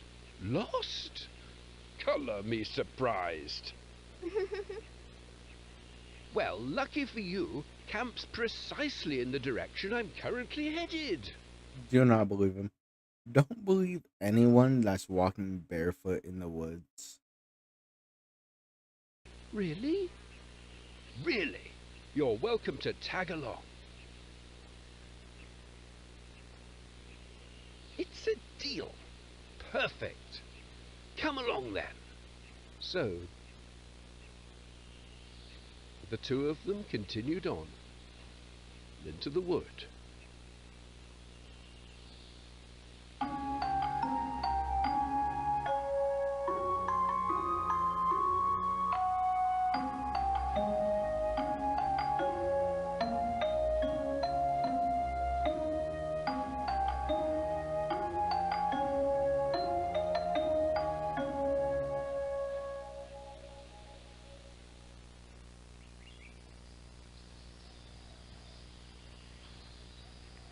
Until suddenly they stopped.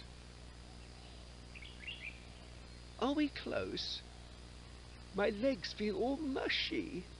Honestly, you Pippin should have pulled went in the exact opposite he was telling you to go in. About. He's lost too. It appears I don't know my way as well as I thought. Silly me. What? You don't? But that was when they heard clinking nearby. But shh. They inspected its source and found Billy Bottle Pop in the glass. What am I doing with my life, bro? You're here too?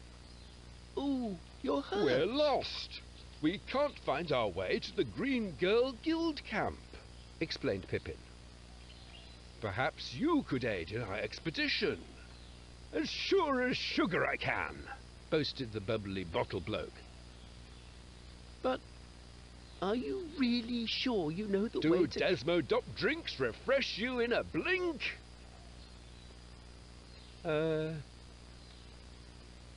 Yeah? Why did she just lose her Well, irises? there's your answer, clever green girl.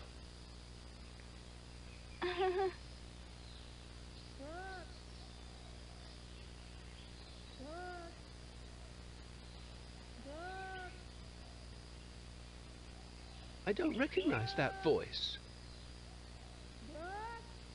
Let's zip along then.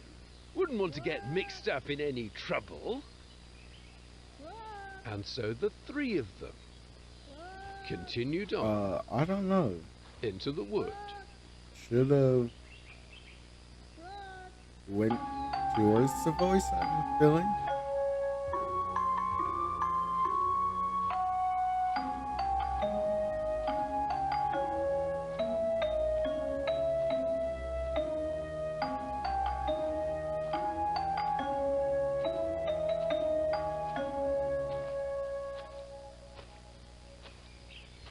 What happened to my music?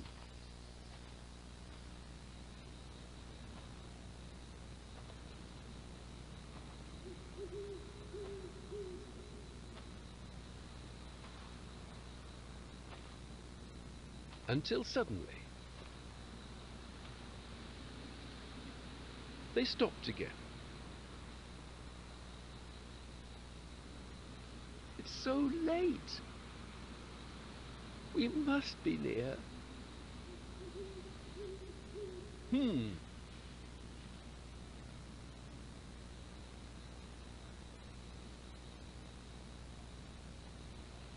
The directions must have leaked out my noggin.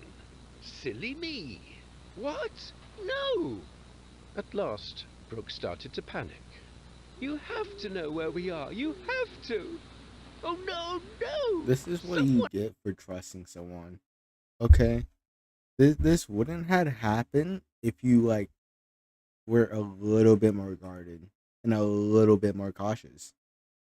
You stole those badges. Someone has to be looking for me. I can't be here forever. I can't. Oh, for a stupid badge. Where are you going? There's no need to fret. We'll find a way. No, we won't.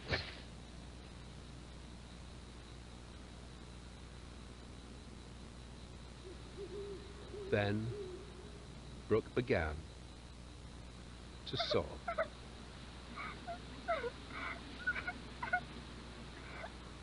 I know I shouldn't be smiling, but why?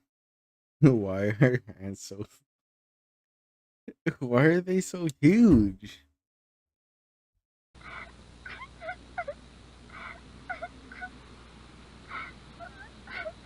If they say they should split up, I'm gonna lose it.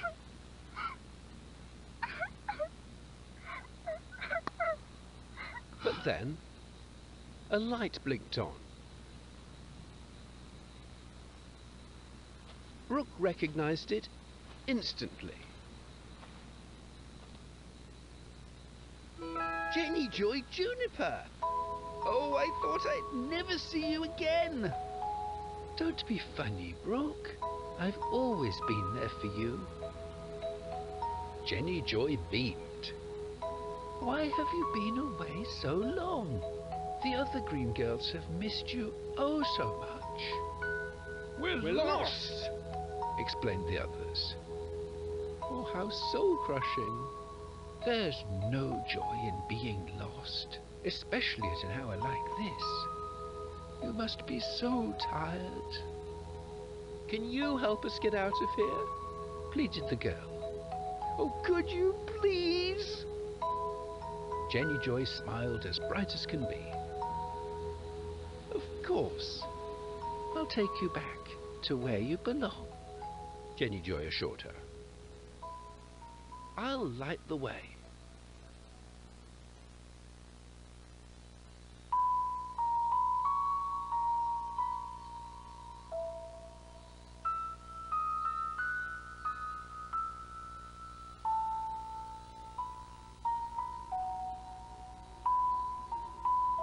Oh.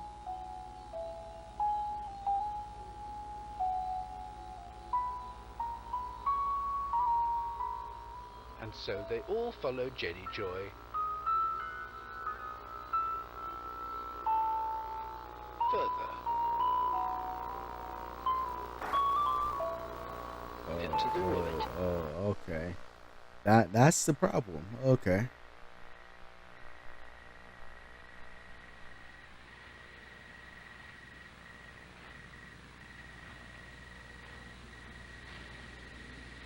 I honestly do not know if I have to sneeze or not. It's annoying.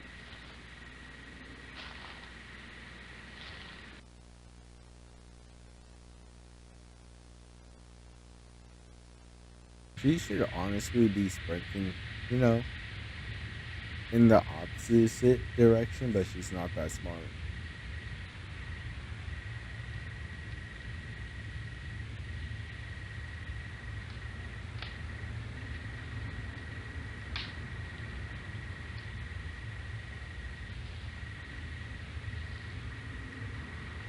Oh, should have been smarter than that.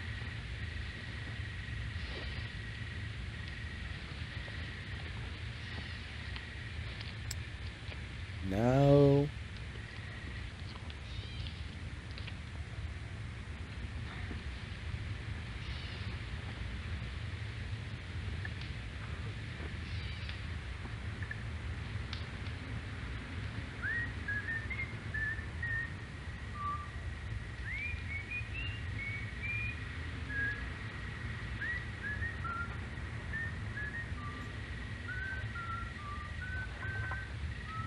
So, like, they're gonna cook her like she's in Gremlin?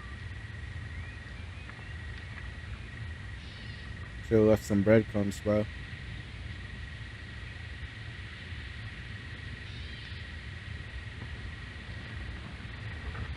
Yeah, gone.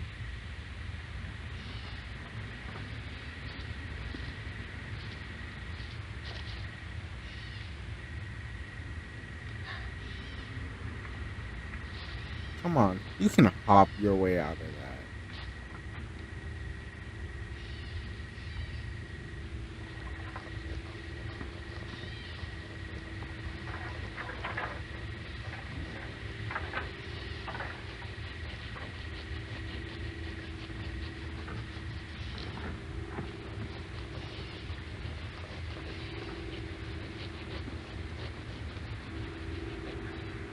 Oh, stop looking and do your job. Now sprint.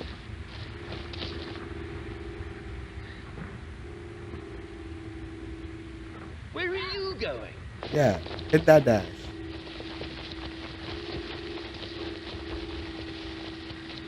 And you trip. Clever green girl. Oh, no worries. Bro, throw that glass on it. Where you belong. We know the way back home. You could still get that badge. You're going the wrong way. We're going to find you. We'll take you home. Just stop running. Come on, Brooke. No need to play. I could use another big hug right now. You literally have a weapon in your hand. Everyone else is going to be worried sick if you keep this going. We just want to take you where you belong. If you want to go home, we'll take you there. There's nothing to fear. Today, we always find our way. Kept your stash. We can take you to it. Just let us know where you are. The power of the possum and show yourself. I know you got scavenger hunt won't complete itself. Come on, Brooke. There's no need for this tomfoolery. Come on out, Brooke. We'll show you the way. Right where you belong.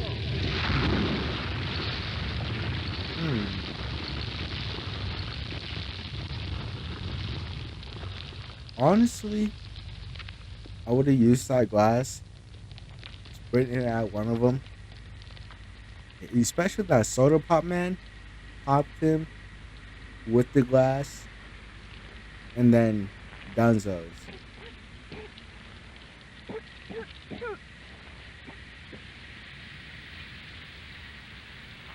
I must have forgotten my way, too.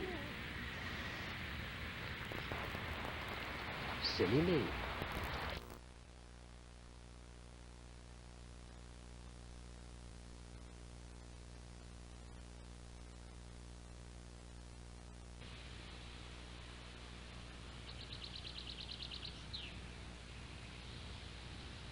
Come on, wake up. Lock in.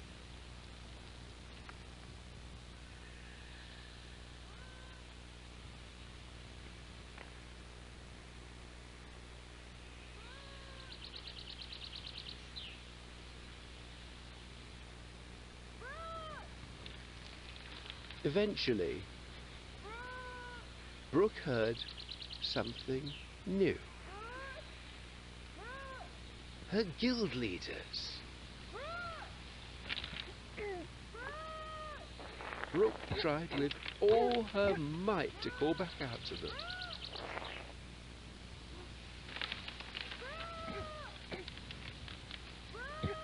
But her voice was lost. Well, isn't that unfortunate?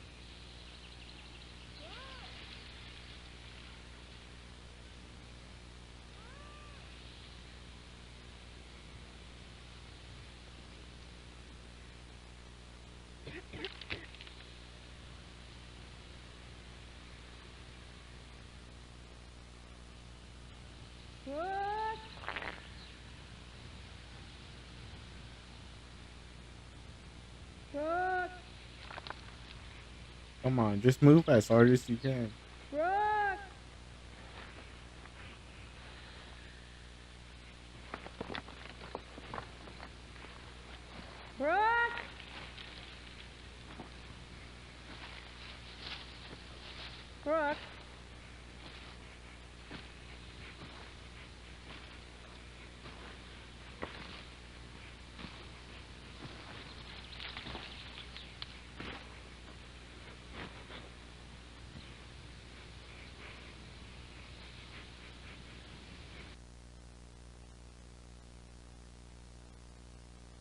Whoa. That's unfortunate. Don't really feel bad though.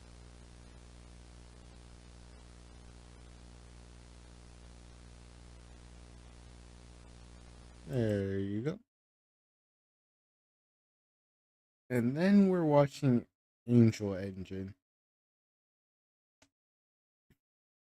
But before that, I'm gonna get more water and we're gonna have a little break.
Okay, and we're back.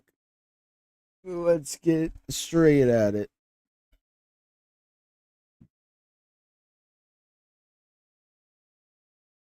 Let me just reload real quick.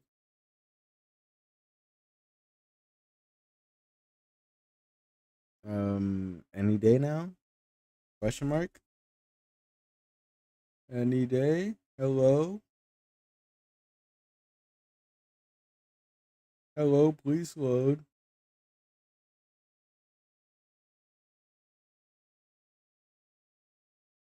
Yes, I like to escape.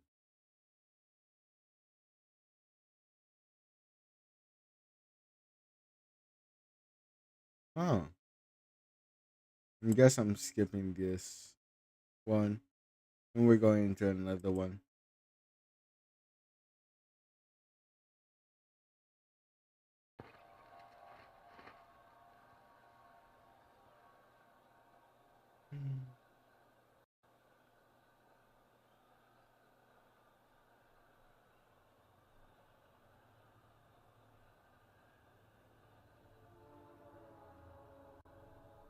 Oh. Okay. It's an art piece.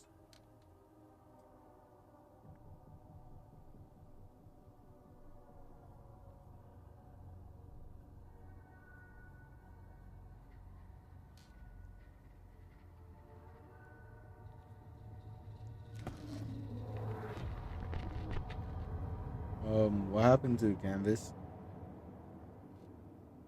But I think that's a good question.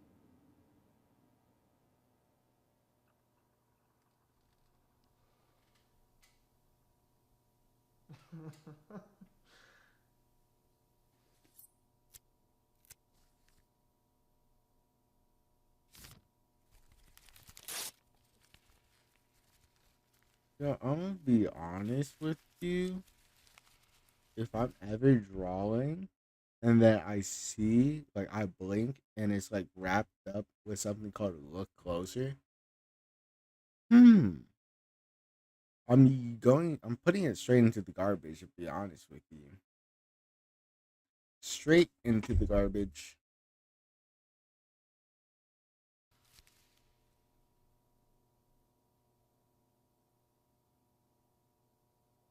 I mean, looking at it, it's unsettling. Maybe you should stop. Oh, it's gonna break out of the painting.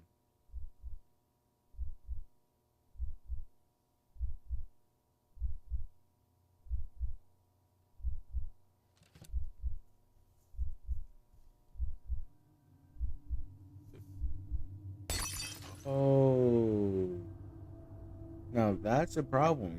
You're dead now. It's too late. Should have thrown it away. You're looking close enough, buddy.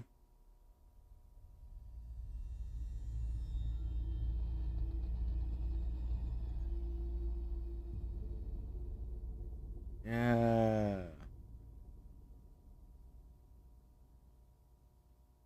Yeah, it's gone. And that's your blood, isn't it?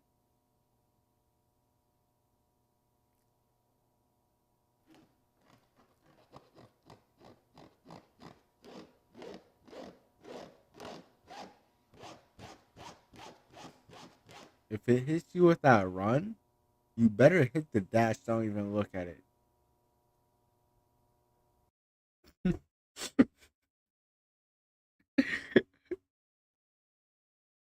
These, in any horror situation, you want to do the exact opposite of what anyone tells you, unless they tell you not to go somewhere. If they tell you not to go somewhere, you don't go it. You don't go there. When something's behind you, you look in front of you like nothing's behind you.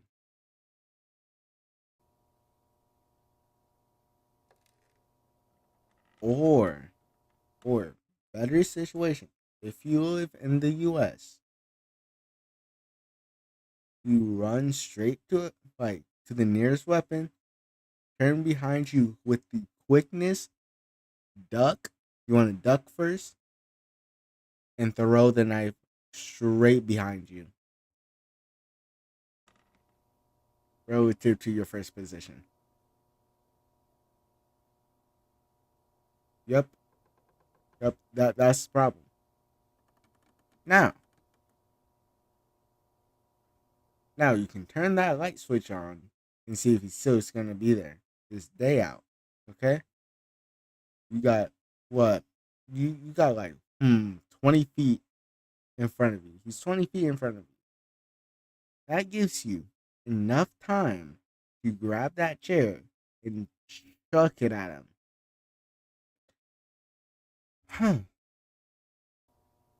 Yet you're still gonna stare there, and you're gonna.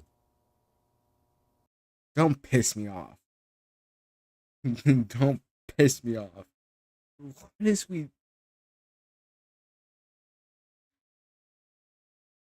Oh no.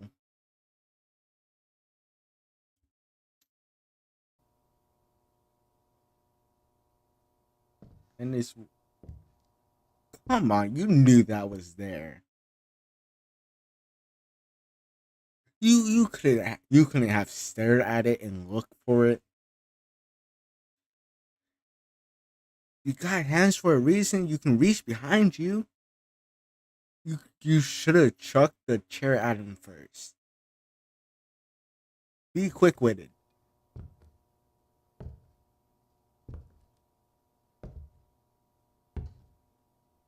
Come on. Come on, don't.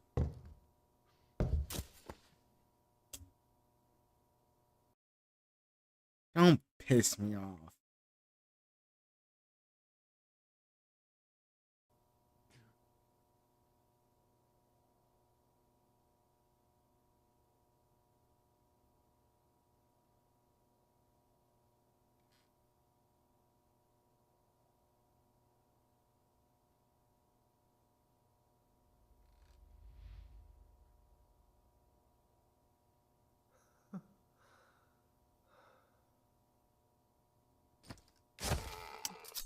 Okay, that one got me. Okay, that one scared me. That one got me, but like, come on, you could have threw the chair at him. I'm standing on it.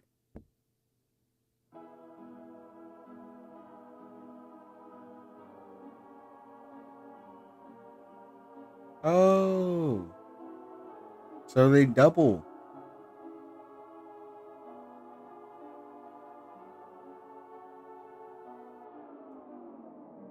Well, that was good. Okay, we're on to the next.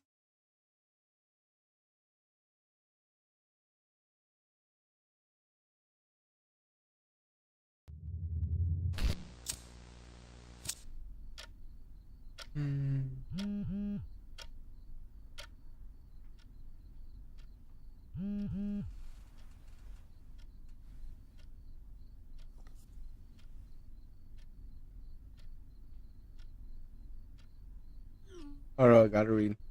Do not answer.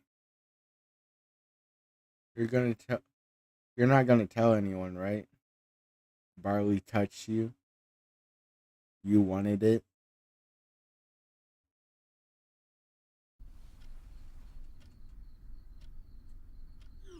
Bro, if you have anything in your phone that says do not answer, turn your read receipts off. Like, I know it doesn't show there, but like, come on.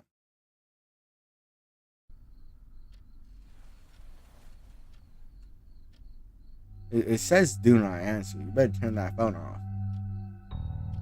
And chuck that silicon porcelain doll out the window.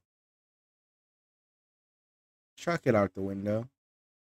What is he doing with that on the chair?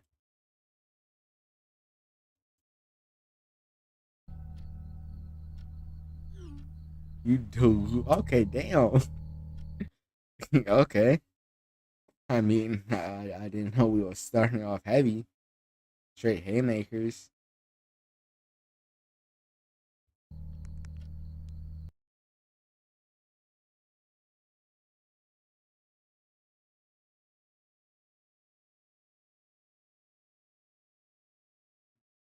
Oh my. Characters in horror movies piss me off, bro.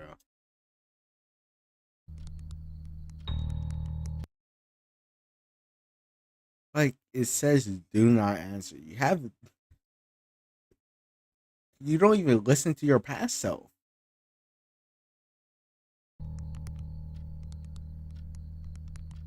Yeah, whatever. You, god damn, how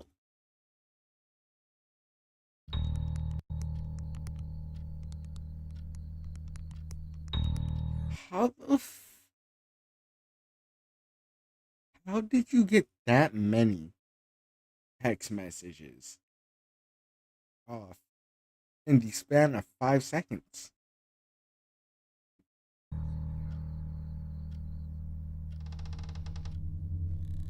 Get rid of that goddamn doll. Not again. Yep, that's the problem. Honestly, I blame this on you not on answering. You had one job. If anything that says "let me out," you know you kind of don't want to let it out. Better tell bro no.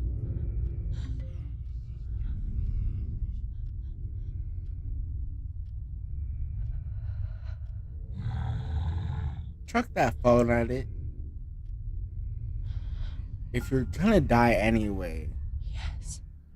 like if you're gonna die anyway, you die swinging, okay? That's all I ask. That's all I ask.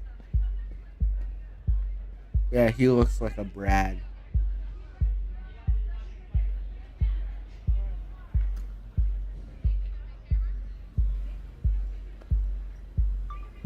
What's up, Maddie Fatties? How we doing? So a lot of y'all been asking about my relationship.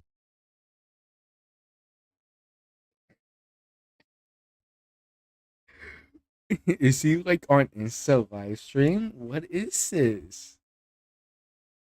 Status, and you tell me. I mean, you want me to be single? Oh, she sent him on him.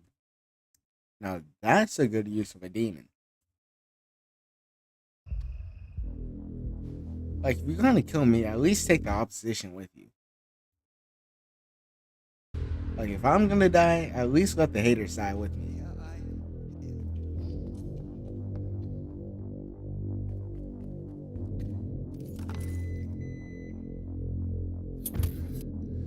Drive?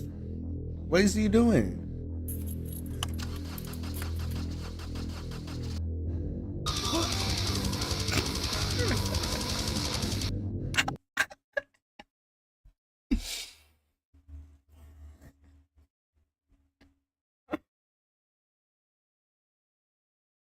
Oh. What? Oh. Versus playing. I hate this. Versus playing hardcore rock. Like, no, that's death metal. And then you have anime tits on your car. They probably can't. Like, why am I here?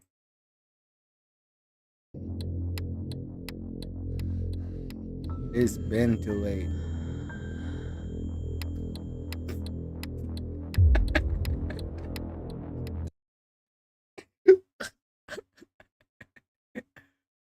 Bro, that is one of the nastiest stances I have ever seen. What? This is genuinely one of the nastiest stances. I'm a material girl.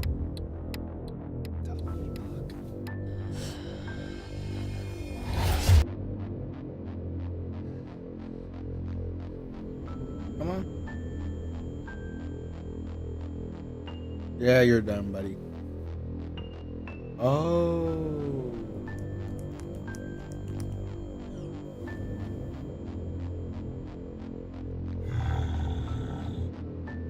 Oh. She one of those witches, I think.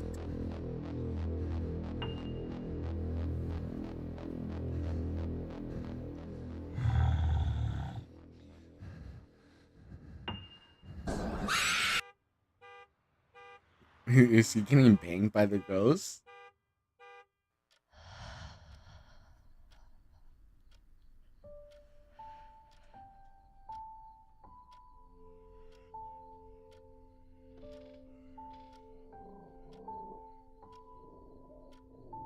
Straight under the bed. This is where my mattress is on the floor. I mean, not anymore though.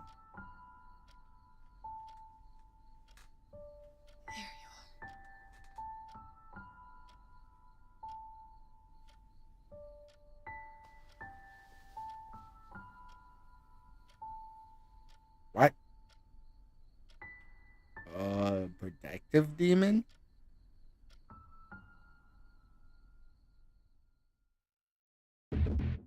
I mean, I guess. There you go. Are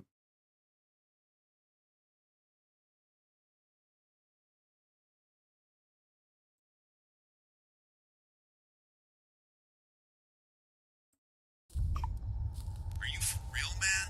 Still obsessed with that abandoned house? You're gonna risk your neck for some toy you read about online? Honestly, I like his friend. We're starting off. Get a grip. It's all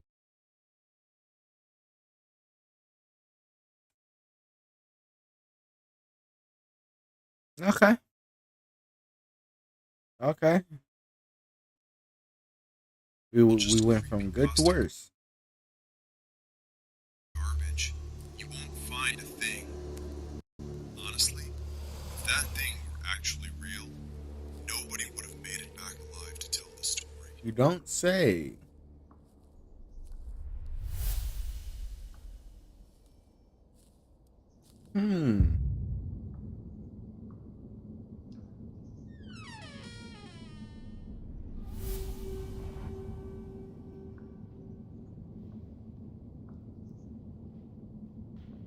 Come on. Why are everyone in horror movies like actually defenseless? If you're listening to this, it means you entered the house, and it means you're already too late to leave. I used to be a toy maker, nothing special. Like I never seen someone in a horror movie carry like 308, 5.56, 9 mil. Like they're defenseless. I repaired broken dolls, fixed old mechanisms, gave life back to things that had stopped moving. 223. It was just work, routine. Then he arrived, Woody. At first, he was normal, 50 just cal. like the others. Worn wood, painted eyes. At least 22 LR. The first time I noticed something, his head was turned. It shouldn't have been possible, but he was looking the other way. I thought it was a mistake, so I fixed him. But the next day, he was turned again, and it wasn't just his head anymore. I started finding him moved. That reminds me of this one horror game where it's basically like, oh, Choo Choo Charles. There we go. Different rooms, different positions. At first just inches, then entire rooms apart.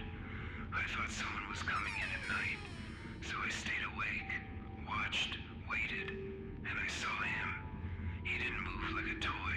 He moved when I wasn't looking. Every time I looked away, even for a second, he changed. Then his shape started to change. At first, I thought it was shadows, but it wasn't. His limbs were extending, wood bending.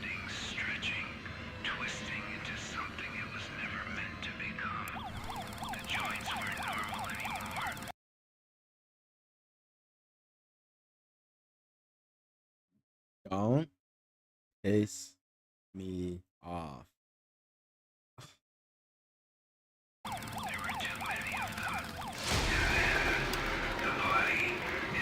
Come on. Come on. You could have thrown something at it. It wasn't a toy anymore. It was something else. Something that learned to watch.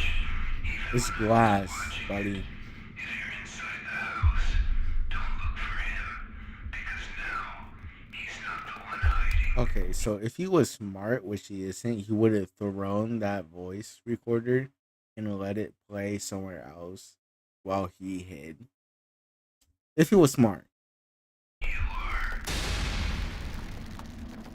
Because him stepping on that Buzz Lightyear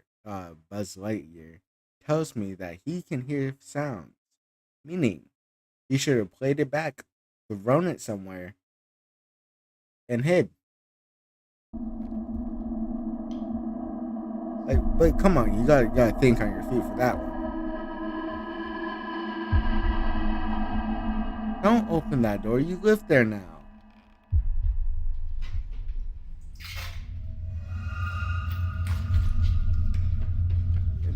Into it. And I also run faster than that.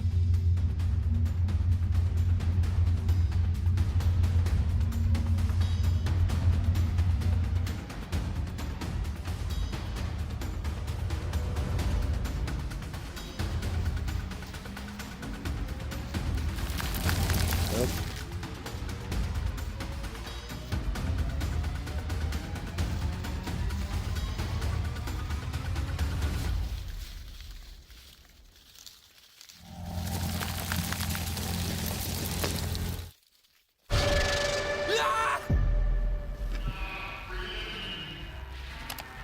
Hey, might as well.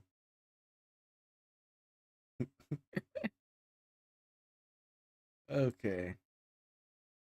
We done got that. Here we go.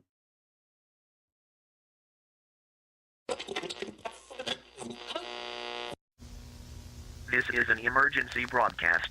Do not turn off your television until this transmission is complete. Do not lower the volume. Do not attempt to leave your home. If you are alone, remain still. If you are with others, do not acknowledge them unless you are certain they are real. If any family member speaks to you in a voice that feels off, do not respond. They are not your family. Do not make eye contact. If you hear footsteps outside your window, do not assume it is someone you know. That's bad. Because I seem to have a window. Do not approach the noise. Stay in the center of the room. Your mirrors may become unreliable. If you see something staring at you that does not blink, cover the mirror. Do not break it. Do not speak to it. If your television screen flickers and a figure appears its eyes too wide, its smile too deep, do not continue watching. The longer you stare, the more it learns about you. If you feel breath on your neck but there is no one behind you, do not react. Any sign of fear invites it closer. If you hear knocking at the door, no matter how familiar the voice, do not open it. It will call your name. It will sound desperate. It is not someone who needs help. Do not check your phone. Do not answer calls. Do not. You giving me like a grocery list here? Look at text messages. If your device lights up despite being powered off, leave it alone. Once this broadcast ends, sit in darkness. Do not turn on lights. Do not check your surroundings. Do not sleep until morning. You are being watched. Stay silent. Stay unseen. Huh. Interesting.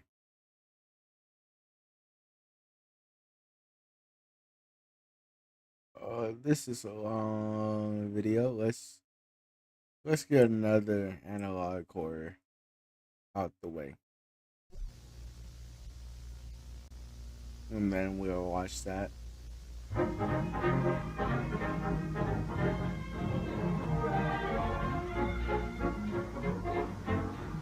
You know, I con on analog horrors a lot, but like, come on, they got some groovy music.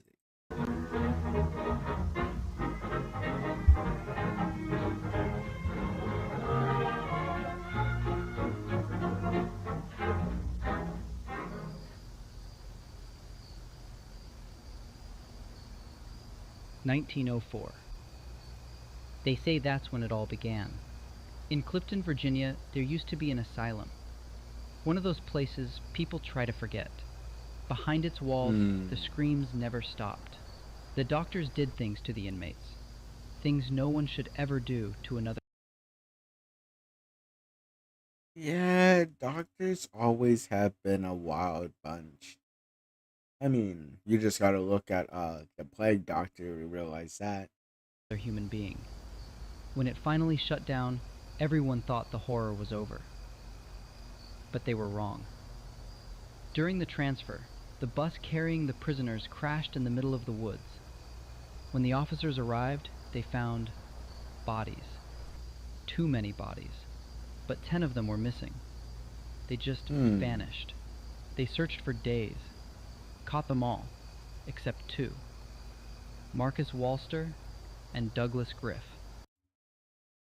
Like Frederick Douglass? Griff was different. He killed his entire family on Easter night.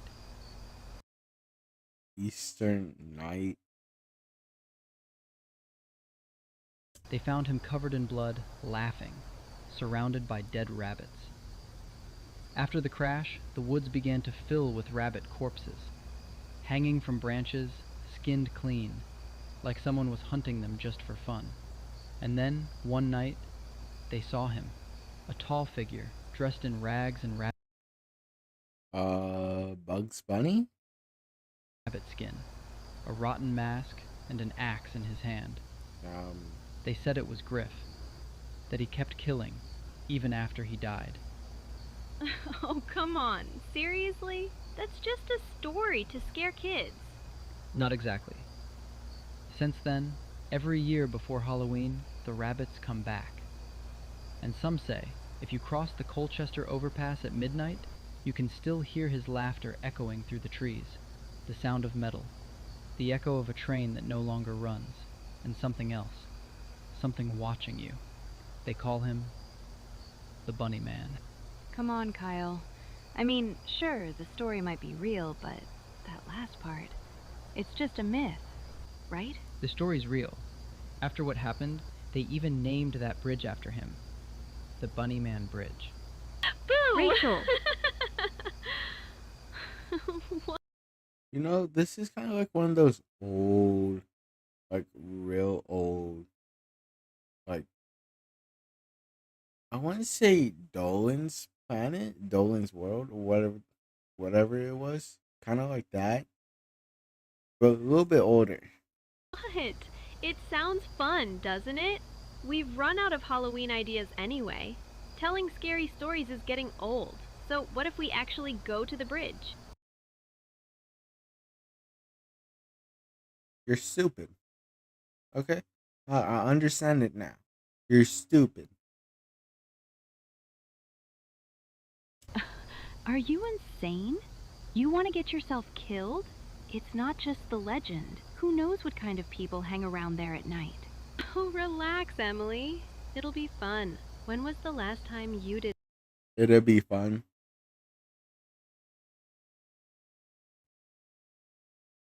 If anyone in your friend group talks like that, it would be fun to go to a scary place at midnight near the woods under a bridge to seek a serial killer that laughed as he killed his entire family. Remove that, friend. Something exciting. It's just a legend. We'll take a quick look and leave. But don't worry. We'll just check out the place and then go watch a movie or something. Promise. Fine. I guess.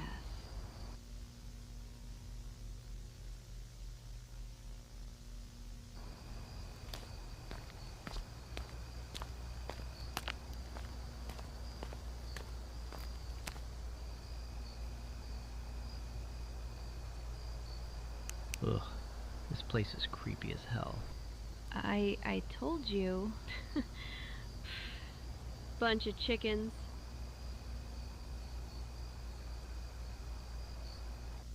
Honestly, in a horror scenario, I'm sacrificing you first. Looks like other people have been here too. Hey, Mr. Bunny, if you're out here, give us a sign. Idiot! Don't yell like that. I mean, yelling's a stretch.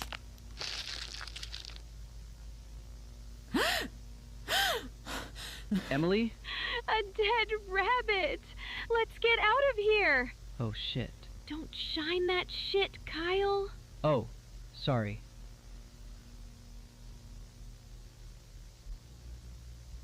It's probably just some sick freak trying to scare people. Yeah, Emily. Come on, let's go home. Watch Emily, a movie or something. I know you're blonde, but go ahead and leave. Yep. Like, in this scenario, like, I don't even have to be faster than the bunny. I just have to be faster than the other two people with me. Now, that sounds messed up. But they wanted to come here. They wanted to go there. I am under no obligation to protect them.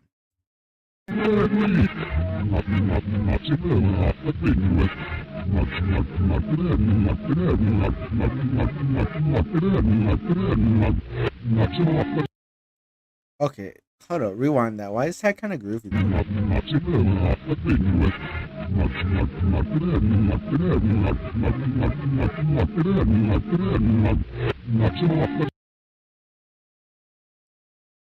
Very groovy.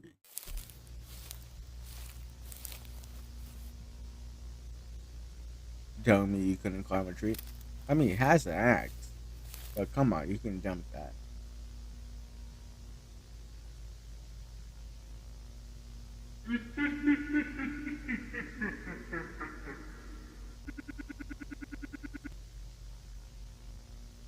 Yeah, I would have dodged that, to be honest with you. Come on, stomach kick, something.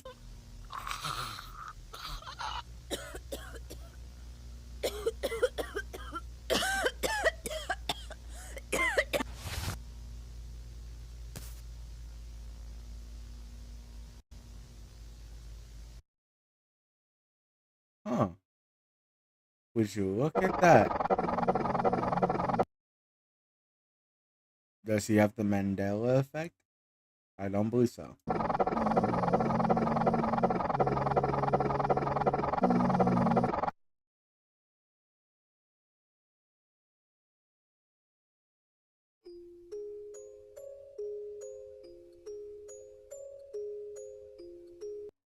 Hold on, I gotta read. In Clifferton's woods, where whispers crawl beneath the bridge, the night birds call, a rusted axe, a broken mask, a hollow laugh from ages past. Okay, kind of bars.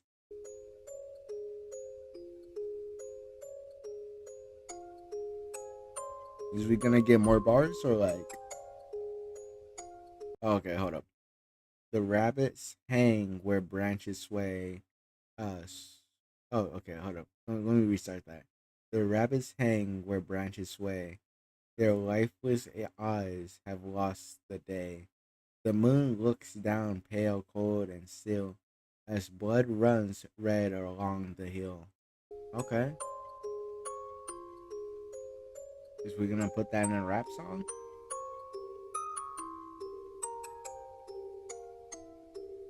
I mean, it's only 2 verses, but hold up.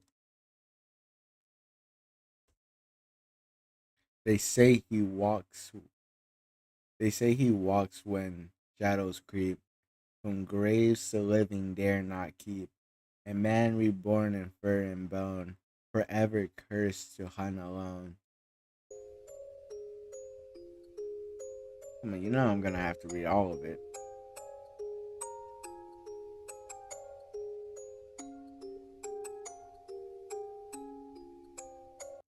The train still howls through this long since gone. It echoes rise the midnight song. And if you cross where legends lie, you'll hear his breath, you hear his cry.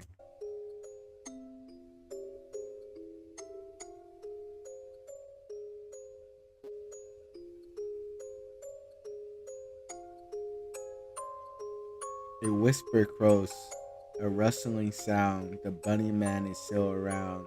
So heed the wind and stay away, for those who seek him never stay. And once again breathed the bridge, the air grew cold, the woods turned still. 3 voices laughed, then screamed, then dead. Their names, hold up, give me a second. Their names now lost to time's dark will.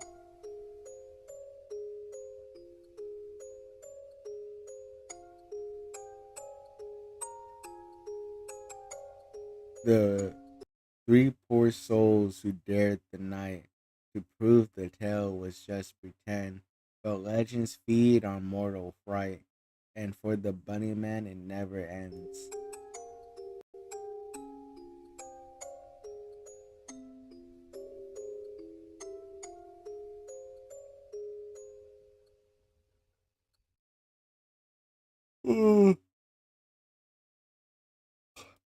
Don't invite the rabbit into the woods. Okay, I would have dusted, bro.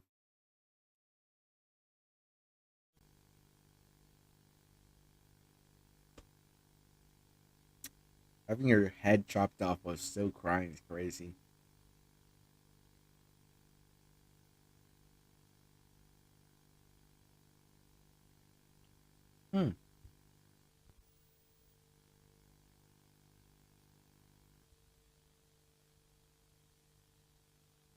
Well, isn't that interesting? And next, we're watching 5 True Wild Horror Stories animated. It's 41 minutes. Ugh.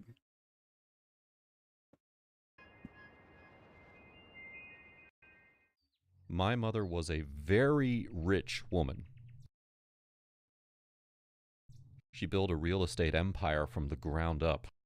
Okay, so we're already starting off good. How do you have horror from this? She was a cold woman who only cared about business and her son, my brother, Raymond. Because he was the oldest, and he was just as cutthroat as her, she saw Raymond as the heir to her fortune, while I was just the other child. I learned very quickly to stay out of her. Come on. You were born into a rich family. There's not much to complain about, let's be honest. I mean, I'd rather be rich and depressed than broke and depressed. Her way and do whatever she asked. Now, despite all that, I had a good life. I had plenty of money, and I'd found the love of my life. His name was Raj. He grew up in a... Raj? Like British Raj? Poor but loving household, the exact opposite of my situation. We'd been together for 3 wonderful years, and I knew in my heart that he was my soulmate. He proposed on our 3rd anniversary. Best moment of my life. And then I told my family the big news, and everything changed. Raymond didn't seem to care one way or the other. He was already in a loveless marriage, and he couldn't wrap his brain around the fact that I actually had feelings for my partner. Ooh. But my mother, she was horrified. You can't marry him. He's beneath you. You'll get nothing out of it. But I love him. Isn't that the only thing that matters? No, not really. Raymond watched with this infuriatingly bemused smirk on his face as Mom and I got into a huge argument. She ordered me to call off the wedding, and for the first time, I told her no. Ooh. She tried everything to convince me to change my mind, but when none of it worked, she walked over and whispered something horrible in my ear. Disown. If you marry that man, I don't think it would be safe. I'm worried that he might have an accident. I'll always remember that exact moment, and it made my skin crawl. I would have slapped my mom. I love my her, own but mother was talking to me I love my mom. Don't get me wrong, but if you whisper that in my ear,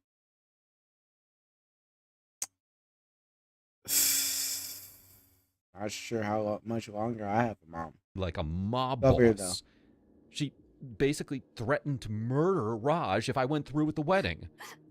I had heard that she had done some shady things in the years that she had spent growing her empire, but I had never seen this side of her firsthand before.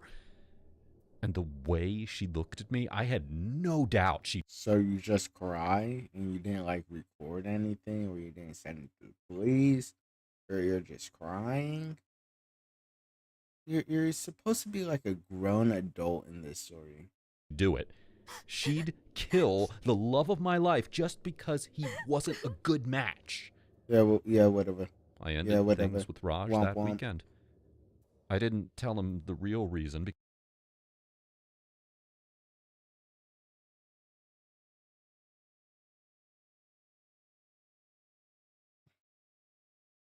How can you ever allow a parent to have this much control over you? At your big age, at your big age, this is what we're doing? Because I was too ashamed.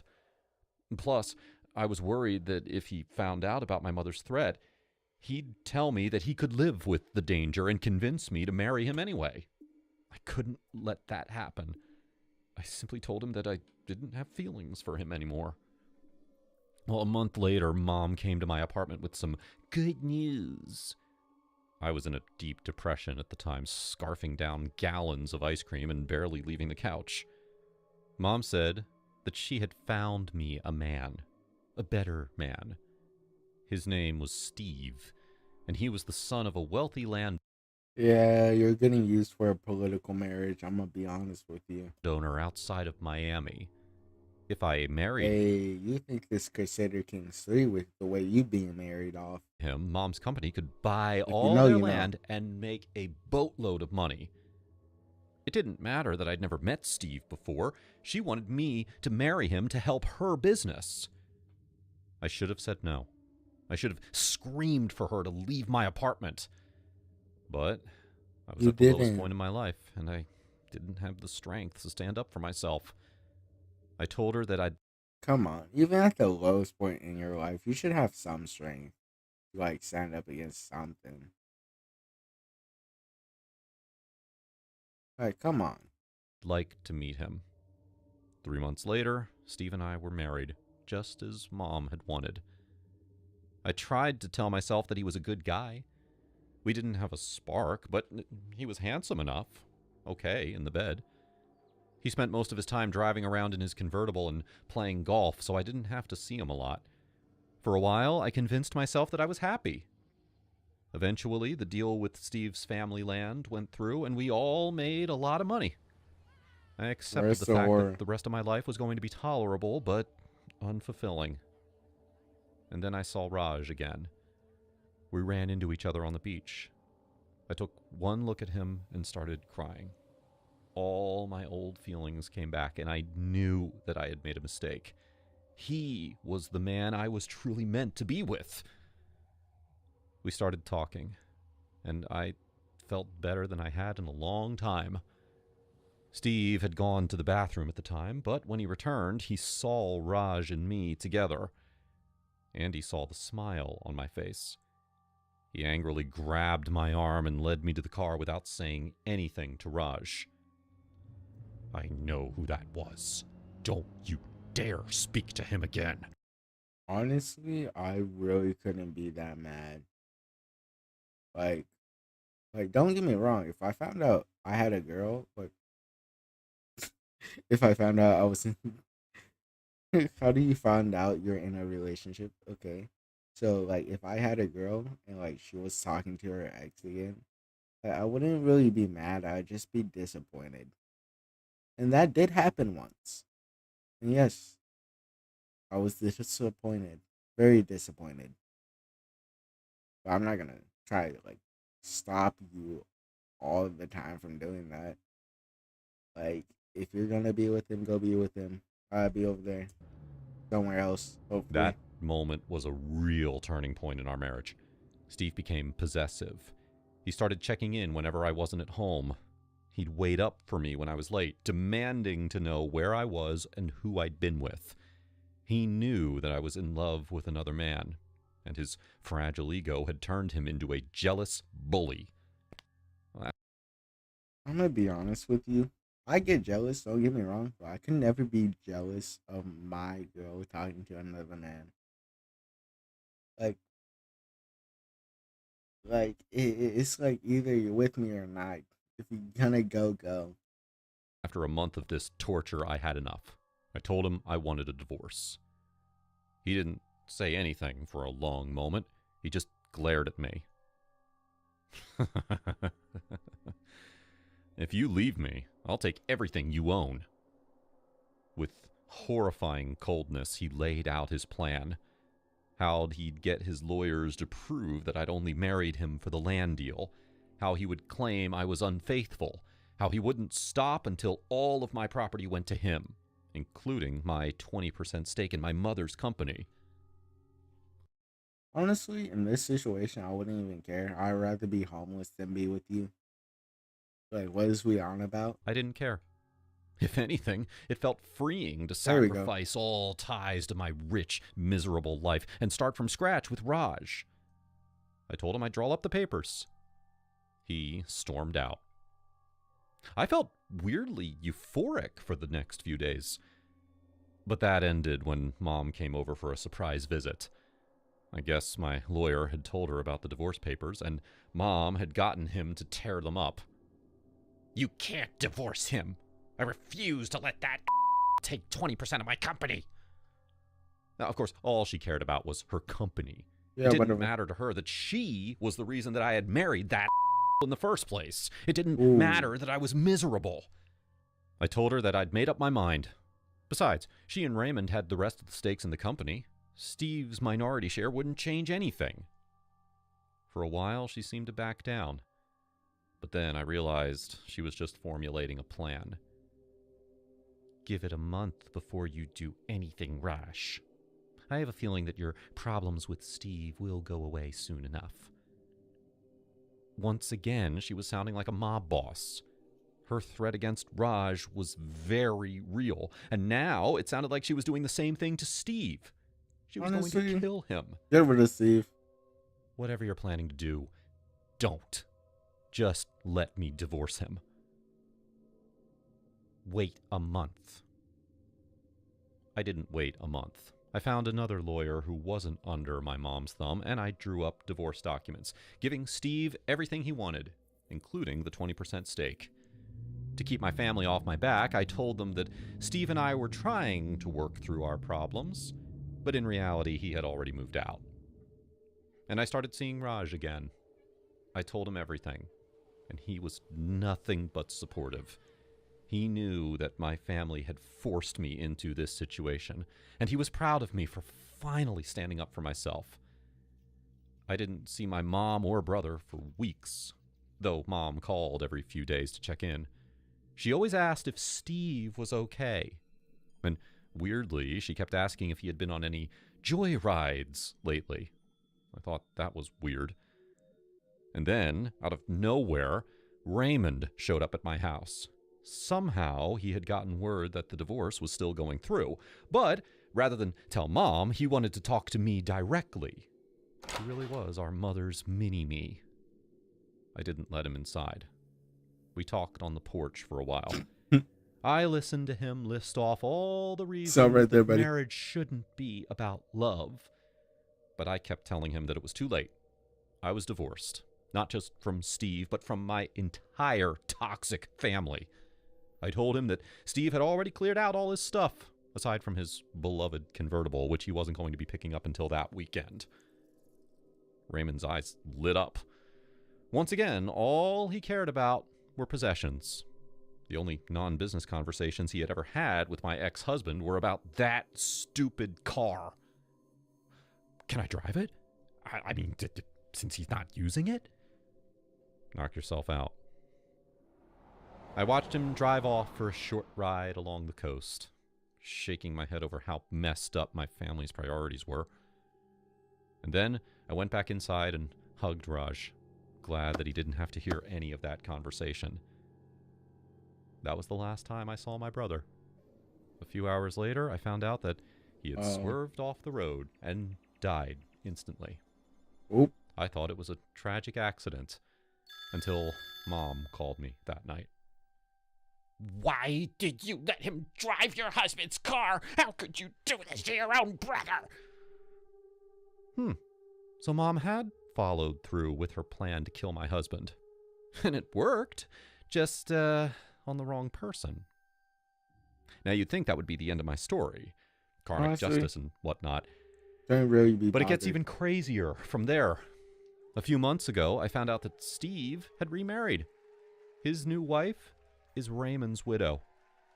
Both of them are perfect together, cold and money hungry. And guess what that means? Together, they have the majority stakes in Mom's company. Mom lost everything because of her actions. Me, Raymond, and her company. It sounds like she should have been a good person. I feel sorry for her, but she brought it on herself. Raj and I are married now. We are very, very happy. Hey fam, Mr. Bro. I'm just gonna leave that video off here because why is there no horror?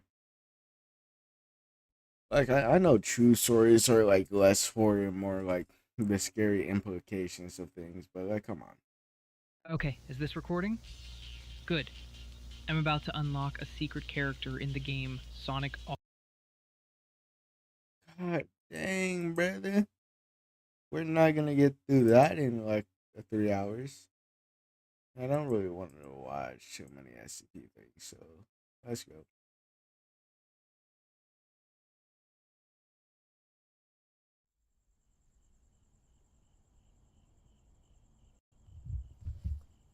Hey guys, welcome back. For those of you who are new to the channel, my name is Matt and I am a professional dog walker. I love dogs. You know what? Live your dream, buddy. Live your dream. I actually think I used to be one in a past life. And tonight I'm going to take you on one of my runs to show you some of my methods on how to get the coveted 5-star review. Alright, let's do this job together. So I just accepted this one earlier today, and I've just arrived at the address. And the owner actually said that he's a fan of the channel. Very cool. But seriously, praise and reviews like that, they really do mean a lot to a guy like me. Alright, so it says that this dog's name is Toby. He is 30 pounds, and he's a 4-year-old shepherd mix. He loves cuddling and watching I Love Lucy. Aw. Says he is shy and can be a little overprotective of his home. Who isn't? But just play fetch with him and he'll love you forever. Look at this cute little guy. Let's go meet him. If I remember correctly, there should be like a Tinder, Okay, so this but one's gonna for be pretty dogs. easy. It said that Toby has plenty of water, and so I just need to feed him and then take him out afterwards. Also, the owner texted me, and he said that he unlocked the door for me remotely. Nice. There we go. Now lock the door. Very good. Just gonna slip these off to be polite. Toby. Toby. I just know the bottom of Come his here, bud. socks dirty. Don't question me how I know that. Toby? Guess he's hiding. Did say he was shy, so. Oh, what does that smell? Why Oh, are no. you here? Oh, Yeah, that can happen. Man, that is large. It's weird. I thought he was supposed to be a little guy. Not sure how he managed to pull that off, but. I guess, bro. Yeah, I'm gonna deal with that later. What's this say? 3 scoops, please. If Toby is hiding, please bring his food to him. Okay. Yeah, so what you saw back there on the floor, that happens more than I would like, unfortunately. The cleanup is not fun, but it's going that extra mile that gets you the good review, so. Wow. I mean, you do love That dogs, and is a that lot of happens food. when you have a dog or a young It child. says 3 scoops though, so let's go give it to him. Hungry, Toby? Coming up with your food. Toby? Toby's gonna be one of those hellhounds. Another note. Please keep lights off. Helps Toby stay calmer while I'm away. Okay. Well, whatever it takes to get the 5-star rating, right? Okay. Here I go. Up the stairs. All by And I'm myself, pretty sure into those the were dark. stock images of the dog. Toby, where are you? It's so dark. Toby, come here, buddy.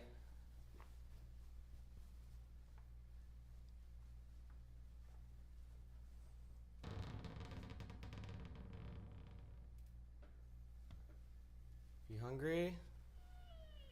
Got your food.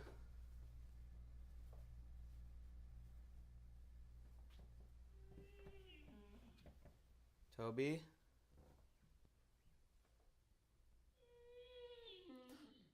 Oh, there he is. Hi, Toby. You're a little bigger than your dad said. Must put the wrong info in. It's all right. I've got your food. I'm your friend. See? Come over here. Oh, it's okay. Your dad asked me to come by. All right, it's okay. So the app requires me to take a photo, so I'm just gonna do that. That's real a quick. man in a costume. Right, so I can see the picture. Submitted.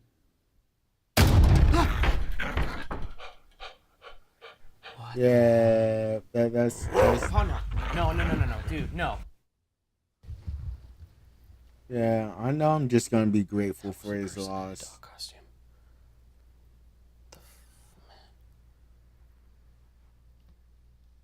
Now you can't leave the house. Now what you should do is close every door. You should close every door like you're. Yeah, close every door, and see if he opens it. Opens. Oh, hey, no. Come on, you can kick him. Listen, okay? I don't know what kind of stuff that you are into, but this is not what the app is for. So I'm going to leave.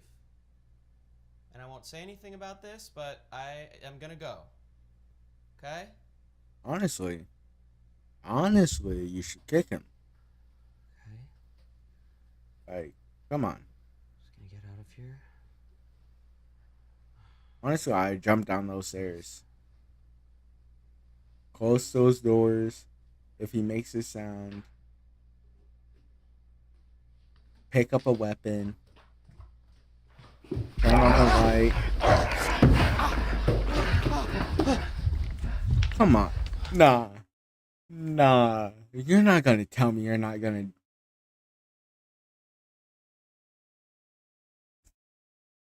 Nah. This is too easy of an event. Like, this is at a vantage position. You have high ground. You have high ground. Why are you giving that up? You have high ground. No. You have high ground and you have the stairs to yourself. He's below ground, okay? You have a height advantage. So you know that the dog is not, the human person is not on the top floor. Meaning, you throw just a bunch of things down the floor. And in this situation, you back up a little bit and then you jump and kick him. You drop kick him. You have height advantage. You got weight behind it.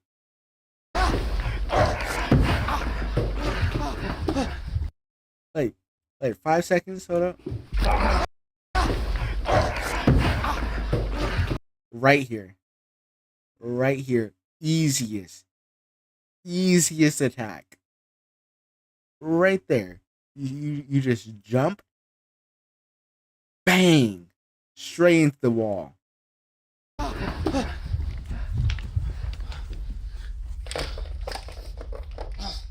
You're not jumping. No. I'm sorry. Can we try that again? What? You were doing great, giving me so much to work with. I know I can really nail it if we can go again. What? No, really, just pretend like nothing happened. Let's take it from the top. Okay, is this like a prank thing or something? Oh, I'm sorry. You must be so confused now. Okay, so I'm an actor, right? Okay. And I'm up for a role in a new movie about a killer dog who is very protective of his family. Anyway, the point is, the movie opens with a scene of the dog killing the dog sitter. And I wanted to do Axel? That one robotic dog movie? something that really stood out, so I thought this footage could make a great audition tape. Dude, no. Look, I don't want to be your scene partner for whatever kind of like method acting thing you're doing. Well, why not? You were doing so good. I mean, if you mean like stupid in the way he could have handled it, then yes. We're both just professionals trying to do the best job we possibly can, right? I thought you'd do anything for a 5-star rating? Yeah, not this, okay? Please, I just want to leave, all right? We're not done the scene yet. All right. If I do this scene with you, do you promise that, like, you're not going to hurt me? Like, we're just acting, right? Of course. Because you did scratch me before, but as long as we're just acting. Can't speak for Toby, though. Wait, what? I told you, I need to make this stand out. No, dude. You want to go on your count or mine? Okay, no, there is no count. Come on, you can run up and kick him. Straight to the face. All right? Seriously, please, I'm begging. Like, I know older people don't really have, like, a large range of movement. But, like, come on. You, dude. Please, I'm begging you. That's perfect. Okay, on my count. Yo, no. 3. No, dude. 2. Come on. 1. Stop. Action. No! Ooh.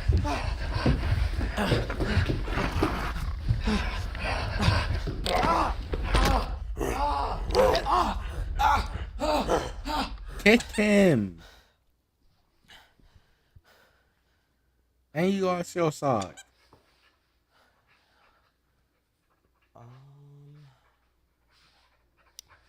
You like this toy? And you should have never took your shoes off. Why don't you come get it? Yeah. Okay, Toby. Yeah, good dog. No, run him into traffic. You want this? You want this? Go get it.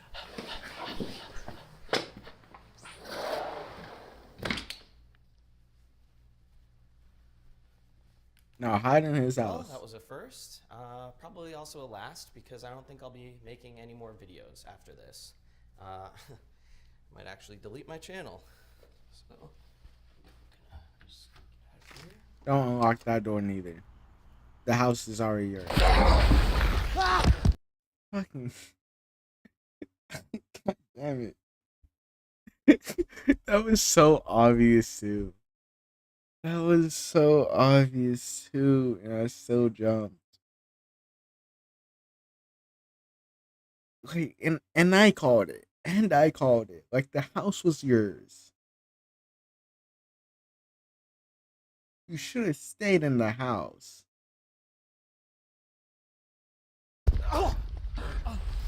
Let it go. Stop. There was way too many opportunities in this video where I would have boomed that dog across the room. I would have had that dog on the ropes. The man in the costume. Like, come on.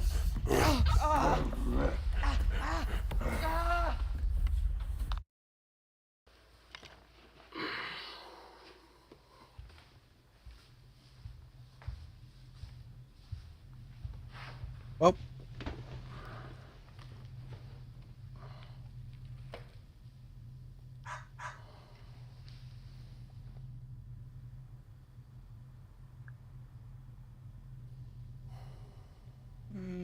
Come on, give him 5 stars.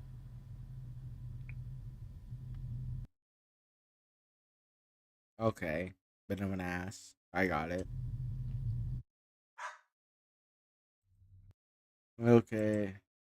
Let's do one more video and then we're gonna end it.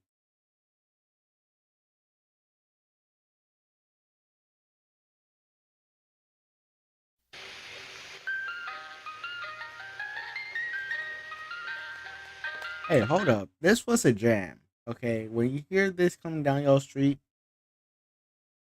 come on, you gotta make it stop. 100% jam.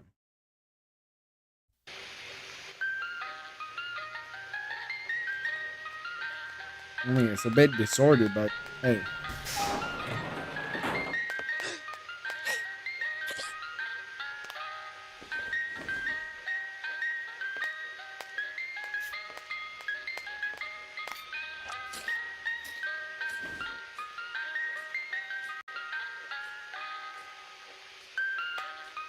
I mean, was it free?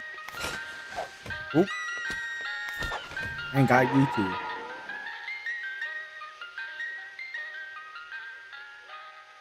Come on, I know that wasn't 5 minutes.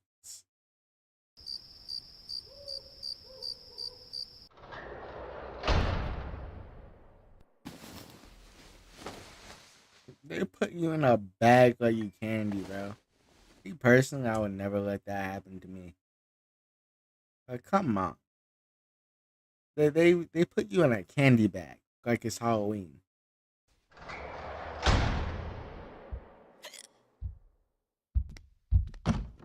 Ice? Okay.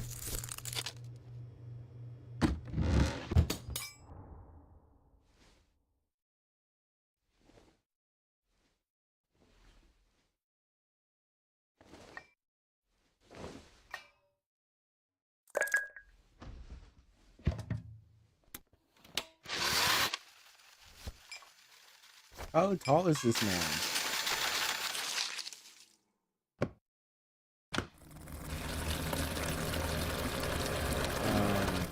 Disgusting. I'm not sure many people have put meat in a blender and then drank it. Most humans don't do that with animals.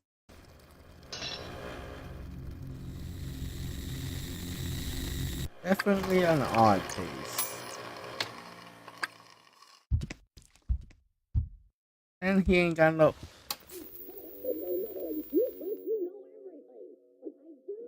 Yeah, honestly, forget your friend. You just leave.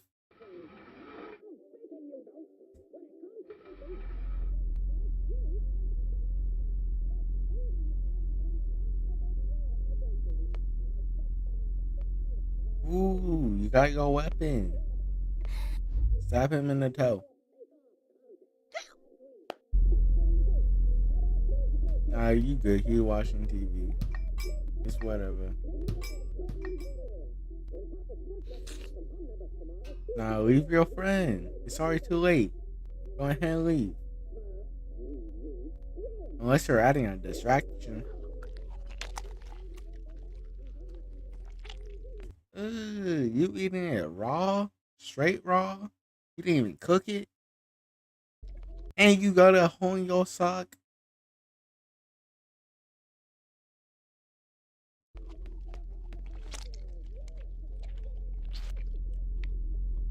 If you don't climb that, hit him straight in the head.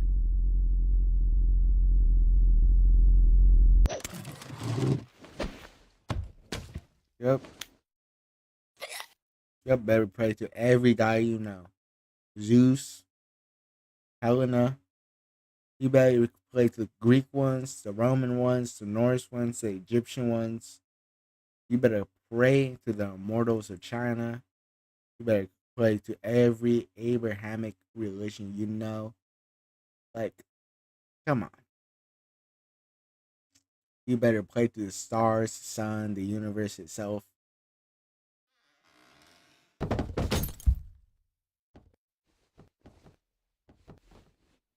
Now hit him then. Now hit him again. Now hit him again. Come on. Hit him again. Get him again.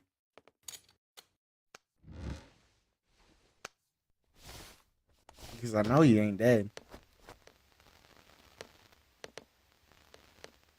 Finish your kill. Bro, he's greedy. Let him go.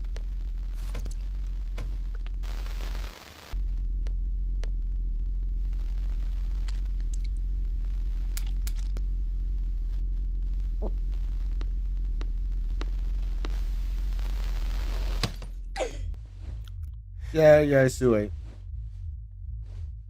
Yeah. Oh, bro, heal. That's the problem with bringing a fat person on this. You should have let him. Like you know.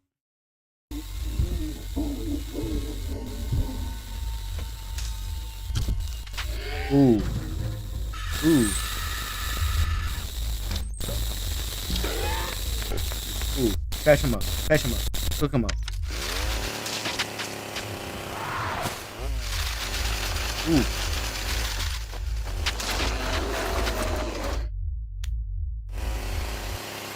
Never mind, I lied. This is exactly why you need a heavy friend.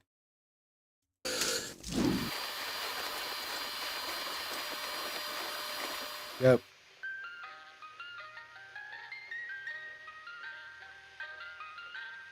Honestly, they couldn't escape earlier, but one of them was being a fat ass, but this is whatever. Hey, here you go, brother.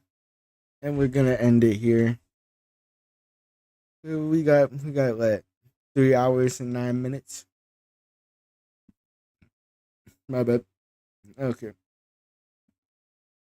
Remember, if you liked the video, please like and subscribe. It goes a long way. And if you made it this far, tell me what's your favorite part, you know?